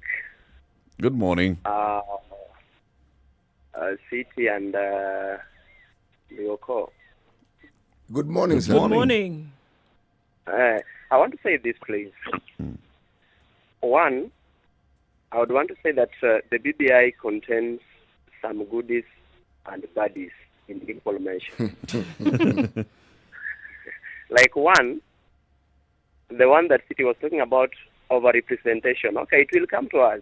But as it comes, there's also devolution of money, meaning devolving a lot of money for thieves down here to this unit. So you see, that 50-50 council, there is over-representation. This money will come, yet those people, the people who are going to be patrons, those who are going to oversee this money, have not always have good heart towards working for people for a better society. Yep. Then two, I want to say this: when these leaders, when they are coming with bills, they are supposed to know that there are times that these bills will work on them rather than on the people they so perceive that supposed to work on. Thirdly, this is a general comment. Will not be judged by the duration that we take in every public service. We will be judged by the donation that we make to the common life of people. And I so believe that as a people, as much as maybe we don't have that power, the power is there in the Constitution, but if you try to exercise it, then there is a counter reaction to it. But we have just to stand for what is right, even if we remain a majority of one. Thank you. Thank you very much. Thank you very much, Kennedy. All right. So, who's that? That is Henry. Henry has put some music for us. Emmanuel in Kisumu, good morning. Good morning. How are you guys? Fine, thank you. Okay, I'm Emmanuel calling from Kisumu. I have a contribution about the BBI thing. Yes. Okay, according to my opinion. Hello? Yes, we're here. Yes, we're listening. Yeah, according to my opinion, I think this BBI thing is all about positions. As much as we as common wananchi, we sometimes misinterpret it. We misinterpret it by them creating that another ideology in our minds that BBI is going, to bring more money to the grassroots. But come on, guys, we have been receiving money since the devolution came, and CDF have been there. It has been there ever since. And if you check the statistics very well, is that it's only 50% of the legislatures have implemented or have put the CDF money to good use. If you get the Auditor General's report, most of the constituencies still have a lot of issues being accountable for the CDF money. Unless you tell me one constituency that you are sure that they have put the CDF money to good use 100%, even 90% fully. So sisi tuko hapa kwa grab, you know how things go. For you to go even get a bursary from MP's office, utatembea hata mwezi moja ama miezi 3 ndio bursary itatoka shuleni. Na itatoka ngapi? You cannot be given more than 5,000. So you wonder 5,000 in a deeper school fees gani? Maybe you are in a tertiary institution. Fees yako inatakikana 55,000 tuseme boarding school. Boarding national school. Is around 55,000 school fees. Emmanuel, let me ask you a question. When you talk about the bursary funds, how much is it? How much of it is allocated for bursaries, and how many people in a constituency do you think need bursaries?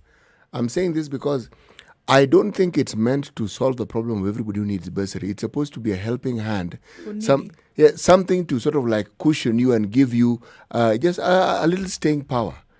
There is no situation where you will find that there are bursaries that pay fees in the manner that is required. No, helping, yes. Inadequate, most definitely inadequate. But at least it does something. But it still boils down, Eric, to accountability. That's what I'm trying to say. You will still have such of a breed of leaders we are having right now. Yeah. Whether we have 10 BBIs, it won't change. Because if the head of state himself can come on record and say, I admit that you are losing 2 billion per day, and you want to inject in more billion. So it means the more billion, the more money will be lost. Unless we have measures in place. I don't deny that the BBI wholesomely, everything is not bad about BBI. There are good facts in the BBI. That's why I was supporting the narrative that let's treat BBI selectively. Let's go with the good things and the ones that people are in contest with. Let's leave them alone, not forcing all the documents under our throat. Yeah. Thank you. Thank you very much, point, but they don't want to. Have a good day and good Easter. You too. Have a lovely Easter. Mila Menga in Siaya. Hey, happy Easter. Happy Easter. Asante sana. I was engaged in some work and I had to leave it so that I contribute today. Hey, you've done well. On this particular topic. One, I've heard what CT has been sharing, and I've captured two issues that need to be answered. And one, he talked about he doesn't have an alternative to what is being proposed at the level of executive. The changes in the BBI that are supposed to manage electoral injustice and issues to do with inclusivity and community participation. Then he also captured what I so dearly always interrogate myself on, that how do we make these people have lesser power? Why are they such semi-gods? When they come to the village, everybody goes there to kneel and ask for some little coin. How do we do this? Those are pertinent questions that Kenyans need to interrogate further. But let me ask you: if you are in a home, a family that has 10 people, and 6 of them are idle, and only 4 are working, what challenges will you have? And they have things they are supposed to do, but they don't do them. They are always just sitting there idle. Yep. If we have 60% of our youth unemployed, yep. And you know, people use these economic terms without understanding the name. Let us call these people are idle. They don't have work to do. They wake up in the morning and they sit down. Yeah. You know, these are people who eat. Where are they eating from? So the government should answer the question of how do we engage these people? You get the point? Yes. And there are ways of engaging them so that we bake the national cake. They have failed to answer that because they live on poor people. They survive on poverty. Let me ask you: when we had this resistant movement by Honorable Raila Odinga. He used the Bunge la Wananchi to climb and to go and mobilize people. People were discussing about Raila and Uhuru Kenyatta at the grassroots. Those ones were the agenda. Yep. And his objective was achieved. Why did Bunge la Wananchi, why did they disband it immediately after that? Because they know people can discuss issues at grassroots level, but they don't want them to discuss those things. Because they have the power. Because they have power when it comes to those discussions, isn't it? And that people can actually make decisions that would go towards influencing the way in which the country is run. And you don't want to see that kind of power in your position of leadership, right? Yes. Yeah. Let me tell you, the County Government Act, I think it is chapter 4, talks about decentralization of government structures. They don't talk about devolution, and you need to ask yourself why. What is the difference between devolution and decentralization? You get? And in this that chapter, they talk about creation of village administrative units. This is where a village elder is supposed now in the restructuring of the provincial administration. A village elder ought to be called a village administrative officer, a public servant paid by the government of Kenya, uniformed. And around him, he has what we call the village council, who are heads of the Nyumba Kumi at the grassroots. You get the point? So that issues are debated at the grassroots. That is where we have the judiciary at the grassroots. That is where we have the parliament at the grassroots. That is where we have the executive at the grassroots. Then issues are carried to the county government up to the national government. That structure currently, as it is being drafted by counties across the country, is being drafted in a wrong way because they are creating new villages that are the size of a sub-location, you get, which doesn't have a system that will address issues on the ground. The intention is clear that they want to retain money up there. They don't want to give the people the power because these people only have powers because they have money. If they don't have money, what do they have? There's no power. Let me tell you. Yeah. They will not have the power. And they don't want to give the people this money to money. Let me ask you, if you go to Moroni and you want to discuss issues of sugar, do you need somebody in Nairobi to discuss the issue of sugar in Nairobi? Do you need somebody from the county government of Kisumu to discuss the issues of a road, a feeder road, passing within a village? The people are informed, but they want to leave these people idle. They don't want to engage them with responsibility, and they want to retain those resources up there. But I want to tell you, the resources are dwindling because most people are idle. People are idle intentionally because they are saying, siwezi fanyia mtu kazi, na me I don't get anything. We all pay taxes. But if I may just interject ever so briefly, the point you're making is extremely valuable and valid. But remember, devolution was supposed to cure this, huh? Yes. That was the whole point. Now remember, there is implementing devolution, and there's then realizing the full benefits of it. Yes. What we see a shortfall in is reaping the full benefits of devolution. But the principle and thinking behind it... Also in the implementation of devolution. Yes. Let me ask you. You know you are talking about devolution. So for us, devolution stops at the county government. So devolution should not get into people's homes. It actually should. Why? Yes, and that is what I'm talking about. It is intentional that if I understand what you're saying. But let me tell you where I'm going with my perspective. I'm saying that every time we discuss these matters, we discuss them from a position of helplessness and hopelessness. It's decisions are made and we have nothing, we have no contribution to it. It just happens and we are forced to sit and observe as these things are happening to us. Yes. We had been discussing earlier on, and I raised this question. I'm asking you the same question I asked. Do you, as a citizen, have any power, or did all the power you have? Two questions.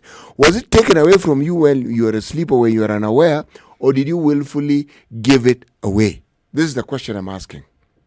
The power. Let me give you my genuine opinion on this. The power was taken from the colonial period, and the systems that we have now are just people who are implementing what they borrowed. They are Let me successors tell of that you. period. Yes. Let me tell you something. Do the colonialists help us vote, by the way? I want us to get to the brass tacks of this. When you vote, who votes for you, or do you vote for yourself? Does your vote count? Yes. No.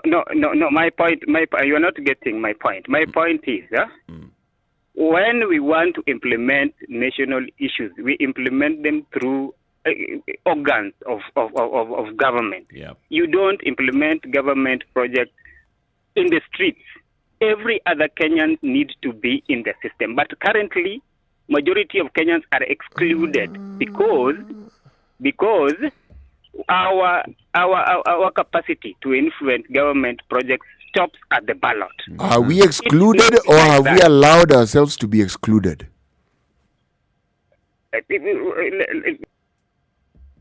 That is what I am explaining. Yes. I think you should get me right, kindly. Mm-hmm.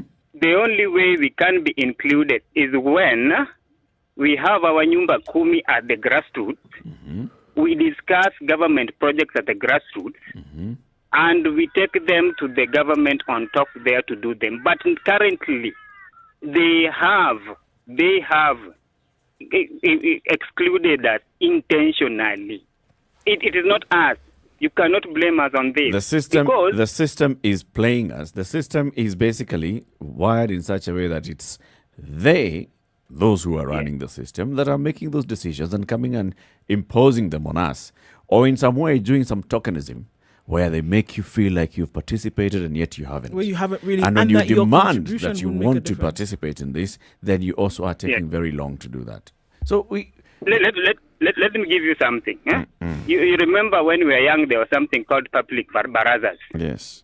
Where people go and they share development issues in their locality. That is what we call bunge la wananchi. Why is it that if I am a local that goes to bunge la wananchi, why am I not paid allowance for going there to contribute? And why is the MP being paid allowance, hefty allowance, if they can even pay people only 500 bob to go to those meetings? Yeah. People will go there and contribute, make serious contribution. You want to be paid for attending a forum where you are contributing so that you can improve on the welfare of the community you live in. What's the difference between those ones who are paid and given positions in power so that they don't go and tell their people They're not elected. to riot? They're elected. Even Bungala You elect them. So city is already excluding us. Actually, no. What I'm doing, I'm pointing. There's a point I've been trying to get across this whole morning, that we discuss issues from a position of hopelessness and helplessness, as though everything that happens is completely outside our realm and sphere of influence. And I'm saying it isn't. We allow it to be that way. And we continuously allow it to be that. That's really the point I'm trying to make here. In all the questions I am asking and the points I'm making, that is really the central point that I'm trying to make. That your helplessness is because you allow it to be so. City, let me tell you something. Let me just share with you, kindly. I've done this extensively, and I've calculated the amount of money we can spend on creating village government. It comes up to be around only 208 billion. That is 1% of the national government, the amount we collect, 1.4 trillion. That is 1%, and this is a case where you have people discussing issues on the ground. And I'm giving a solution. I'm not digressing. I'm not just shouting out of the box. I'm saying that Kenyans need to challenge their county government to stop enacting village administrative acts that are meant to differentiate Kenyans and exclude Kenyans more. We want Bunge la Wananchi to be strengthened on the ground and funded by the government.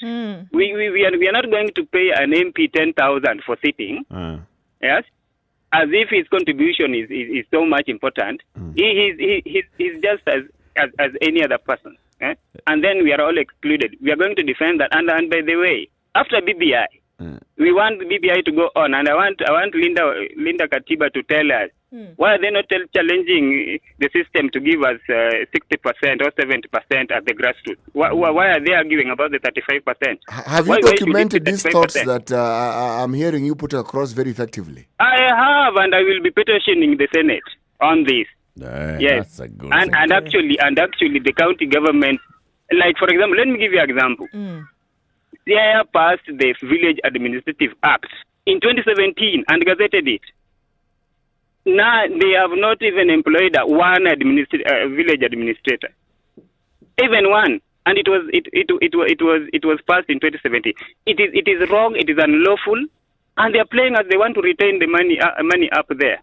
You get where I'm coming from. You know, actually, I'm listening to you as though I'm hearing you for the first time, and you had been speaking. I think I was speaking to myself as you were speaking. I understand what you're saying, and it makes perfect sense. Miller, I think we should invite you one of these days. Come.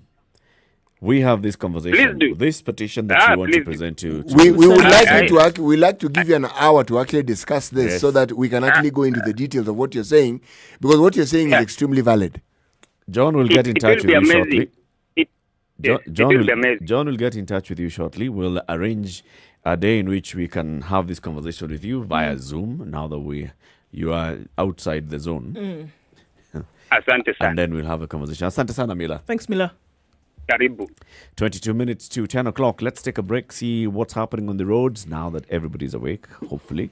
And then let's also see the weather, how it looks like. Just to remind you, you're looking for a job, you want to get yourself picked for interviews, go onto this portal by the Standard Group, jobs.standardmedia.co.ke. That's jobs.standardmedia.co.ke. Very many jobs that are posted there, featured posts, and you can also subscribe for jobs alerts. You will get personalized email newsletters or SMS alerts coming to your mobile device or to your computer or your email, and it'll basically be telling you a job that you say you qualify for has been advertised. Good morning. This is the Situation Room, the only way to start your day. Spice up your life 24/7 around the world, non-stop. This is Spice FM. We've been all through it, you know. We go to school, study hard, get the much-deserved grades, and celebrate our graduation. Then reality hits us. We get to the job market and we simply don't know where to start off. Thankfully, by visiting jobs.standardmedia.co.ke, your next career breakthrough could be a click away. Get the best in career advice, employment opportunities, internships, part-time jobs, CV writing, and interview coaching. Give your career the much-needed lift on jobs.standardmedia.co.ke.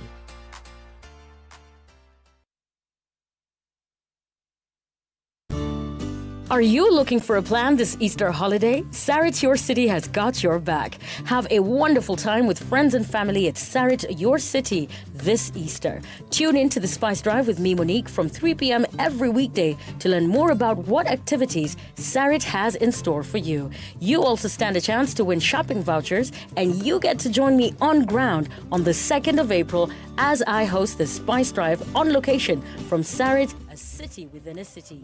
I can't wait to see you there.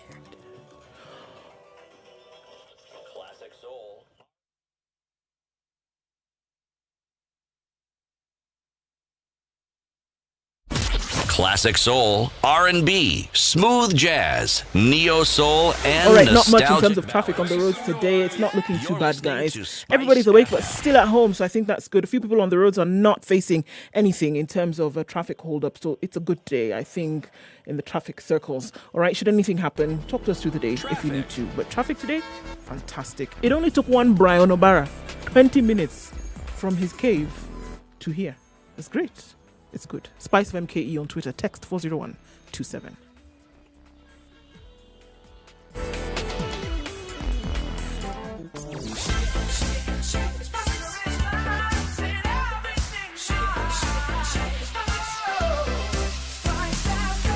Spice up your life. All right, a sprinkle in some parts of the city. Highs of 26 and lows of 16 today. And that's in Nairobi. Light rain in Nyeri now at 19. Highs of 24 and lows of 12. Seems that the rains have set in most parts of the country. Cloudy conditions giving way to rain later in Nakuru at 21. Highs of 26 and lows of 14. We're going to see lows of 13 in Eldoret. It's partly sunny right now at 21. Highs of 28 in Kisumu. It's raining and will do so likely throughout the weekend. Partly sunny in Kakamega at 25. It goes highs of 27 today. 32 the high in Mombasa. Light rain at 30, coming down to lows of 26. 26 also will be the low in Malindi. It's raining now at 30. Mostly cloudy conditions in Kampala at 21. Highs of 26 and lows of 18, where it's 28 the high in Dar es Salaam today. And it's raining at 27. It will come down to lows of 24. 19 degrees and sunny in Johannesburg is what it is. It'll go to highs of 25 and lows of 14. And it's mostly sunny in Lagos at 28. We'll see highs of 33 and lows of 26. 32 will be the high in Kinshasa, where it has started raining now at 25. Okay, out east into Beijing, we're looking at 16 and sunny conditions into the afternoon. Highs of 17. Highs of 15 in Paris, and it's sunny at 6, coming down to lows of 5. Cloudy conditions in London at 6. Highs of 12 and lows of 6. There's a freeze warning in New York now into Friday morning. The low is going to be flat 0. It's only going to go to a high of 5, and it's currently cloudy at 3.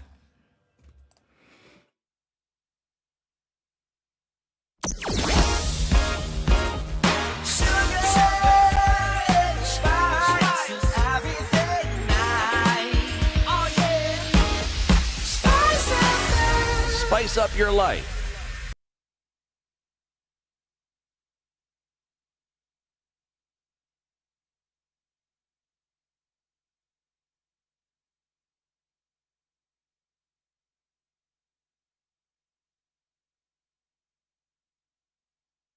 It is 17 minutes to 10. This is Kenya's biggest conversation. There are several comments on social media.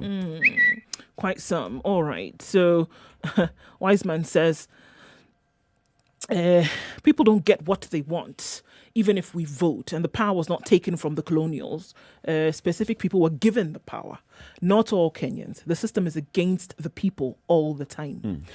Just Cornwall, Shy Guy says, personally, I think a revolution in Kenya has begun. A revolution comes from prolonged mass frustration. And sees that's where the people of Kenya are right now. Shirage Mwai says, the West influenced the power to be taken from us by enabling impunity through NGOs, observers, international bodies that favor the political class from our independent leaders. Okay. The BBI constitutional movement is just going back to leadership, where the king has all the powers and no checker to it. The small perks to the Mwananchi are to purify the 5 seats, the appointments that come with the BBI. So, concessions? That's what he's talking about now. Concessionary form of power is what it looks like. So, City, you will this give question people that you power asked. in order to support you. Yeah. Sorry. Thank you. Welcome. Sorry? Nice to meet you. You're welcome. Sansan. Karibu. Okay. Yes, Eric?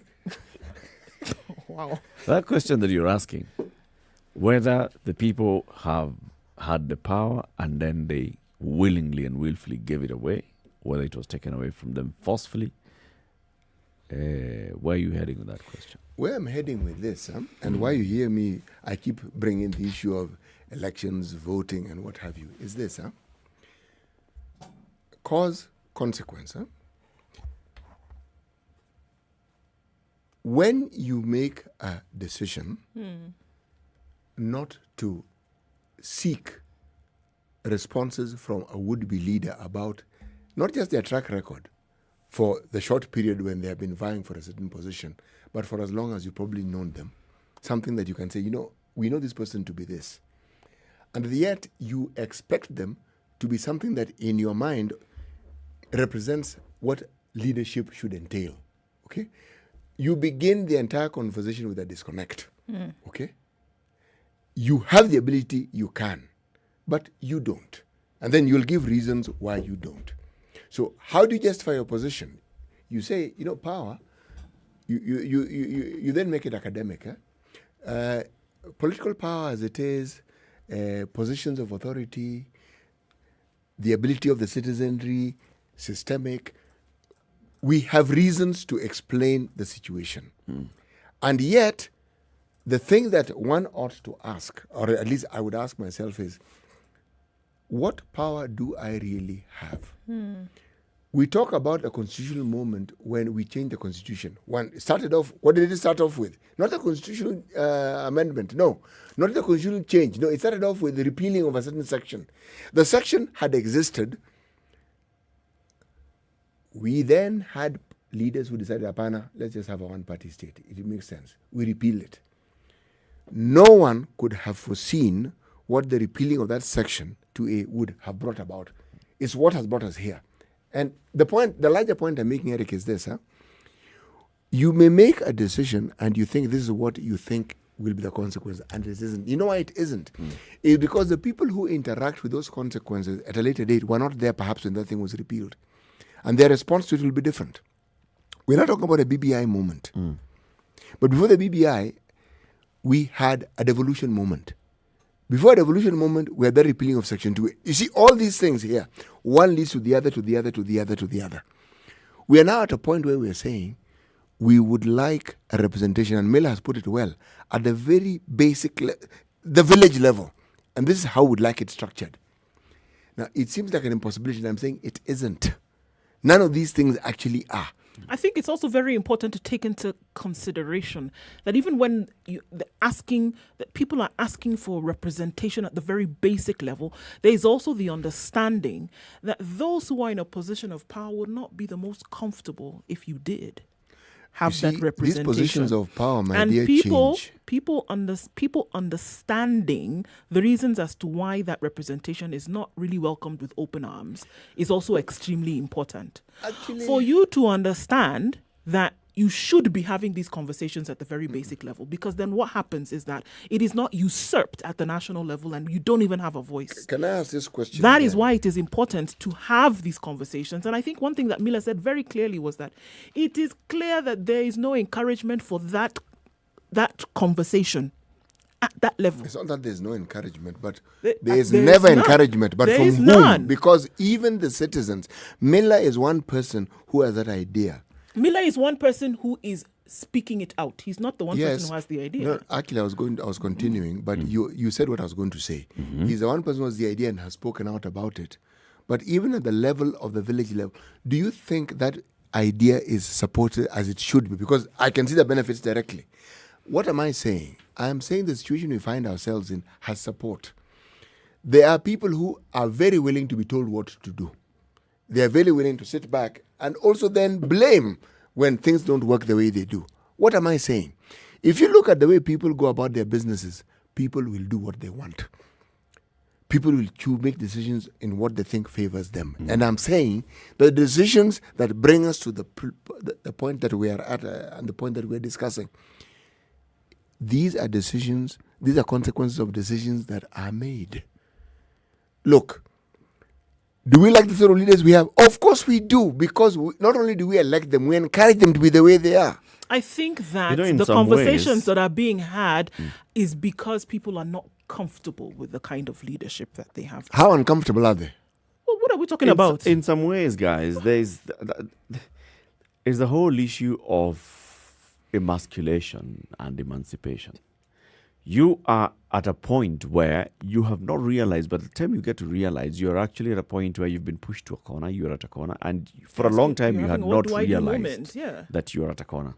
For a long time you're at that corner, but because you're being fed with morsels, you think, I'm actually just getting a square meal. It's not a square meal. There's somebody who's eating the proper loaf. You're just eating the crumbs. At some point, you shall be emasculated. Right? And you will see the light. But the thing is, during that whole process, what you have done is you have not really ceded your power. What you've done is you've entrusted your power. You've leased it. You've entrusted your power to somebody else because you've told them, I believe that you can have my best interests at heart. Go forth and make sure that my best interests are taken care of. This bugger goes ahead and sells does whatever you they Bell's want to do and interests. sells you with the clothes on your back, everything gone, and even collects change. So when you see people You're not now happy. complaining, they're complaining about they're complaining. It's a frustration. When you see people changing 70% of their leaders every 5 years, it's that frustration that they're expressing. That you know what, I thought you could do it. Maybe But you you can't. clearly Let can't. me try somebody And else. that's who can saying do you're it. not happy. Actually, ask yourself this question. I think the process of choosing is not faulty. The thinking behind it is also not faulty. What is it that happens to this person who is elected? Were they a con person from the very beginning? Or when they are sent to that position, do they then acquire these traits that make us call them con men? It's possible that the traits were inherent all along, but then when you give them that platform, then they have this opportunity to come up properly. Is it human nature and the position of leadership that somebody then ascends to? Or is it that only a specific type of people who aspire to these positions have that particular gene? It's a trait. And this trait is what gives them also that ability to see themselves and to come and convince Or you. is it the environment in which they find themselves, where they suddenly then assume that they are not just so-and-so who was elected, they're now Waheshimiwa. Yes. It's a trait. At some point, there are very many of the leaders who 20% of what they're telling you is the truth. They'd actually like to see these things happen. But 80% is what will be in it for them. So they're dedicating their time, resources, risking being clobbered at night to come and convince you, not for the 20%, it's for the 80%. So when they go there and they join the system, the first thing that they want to see is, Where's first mine? let me secure my 80%. And they flow with the river. So essentially, irrespective of what we do and how much we interrogate our would-be leaders, we will still end up with exactly what we have. Is that what we're saying? And yet, from among the leadership, there are people who fly in the face of what we are saying. Yes. No. They actually fulfill the mandate that they have been given by their people. They actually do. If we keenly interrogated, we might actually get people now whose 80% comes down to 60% or 50% or 40%. There'll still be a substantial percentage of what's in it for me, but it could be substantially lower. I think if we interrogated, we can do that.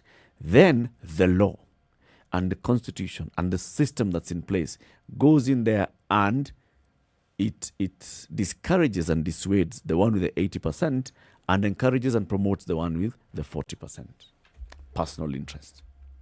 So the 40% personal interest is finding it easier to would find it easier to operate in that system. Do I hear you saying that we have evolved to the point where in this country, the culture of self-interest above all else is the religion that we Yes. are, that anybody not just aspires to, it's what people have. So it doesn't matter how good that person is, it doesn't matter how much you interrogate the past, that person, when they get to leadership, they'll end up being exactly, you can tell this particular caterpillar will become a butterfly, or is it the other way around? Or the butterfly will become a caterpillar. Well, if you're looking for the inverse, then I see you starting with butterfly. So essentially, we are saying that self-interest. we are in a hopeless situation, and there's nothing we can do to change it. No. There's not nothing you can do to change it. Really? Sounds to me like there's nothing.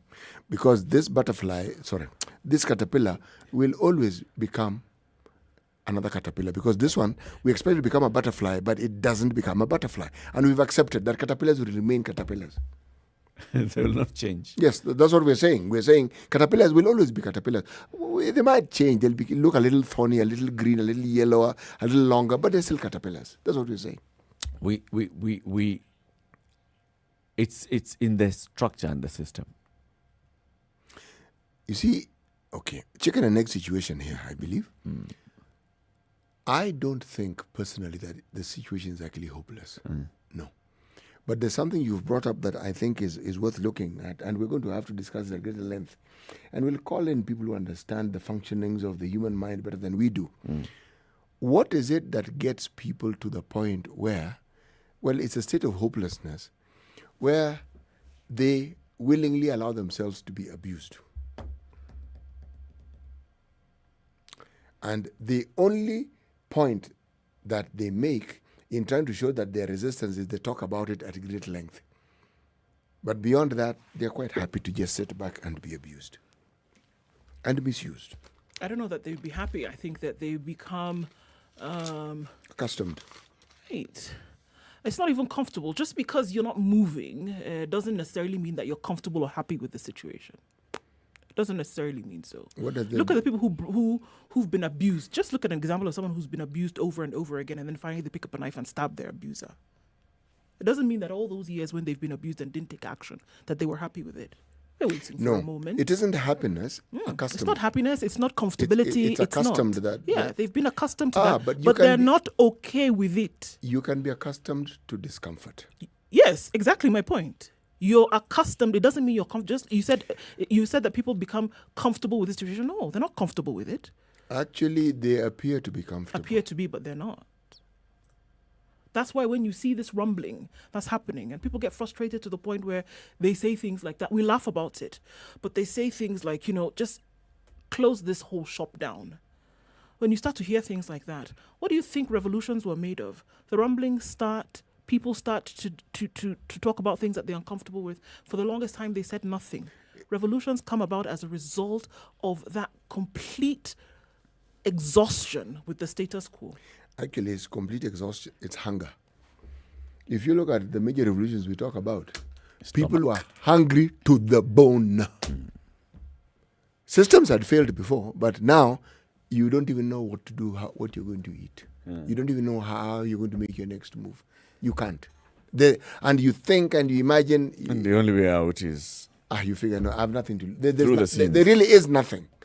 Now, I think when people get to the point when there is nothing, but it's accompanied by the same people we are referring to who are in leadership, who, for all intents and purposes, present themselves as being completely blind to the reality that before. Because it's not as though we're talking about people who live in another country. No. We're talking about who live here. Yes. And they seem completely blind and oblivious to this reality. Completely.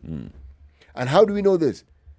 Every time we think there is a scandal, because a scandal means the citizen is losing money that should be diverted to him. That's when you think it's a big one. And even bigger one comes. And even bigger one appears. Before you give us today's proverb, final comment here. Wandering Pilgrim says, politicians will always have their way in this country, while we have our say. Okay. Today's proverb then? A good chief is like a forest. Everyone can go there and get something. You said this is from the Congo. DRC. Yeah, a forest provides you with cover. A forest provides you with flora and fauna. A forest provides you with... there's hardly anything a forest doesn't provide you with. But if you look at the environmental season in which we are going to be in for the longest of times, the forest provides you with a very, very vital element for our sustenance. Oxygen. Very useful. Kweli kabisa. Yes. We wish you a lovely Easter holiday. See you again on Monday. This is Kenya's biggest conversation. Siti Muga Ndu Okon, Eric Latif, saying goodbye to you. For the next 1 hour, you have some good music. We'll start with this one. That's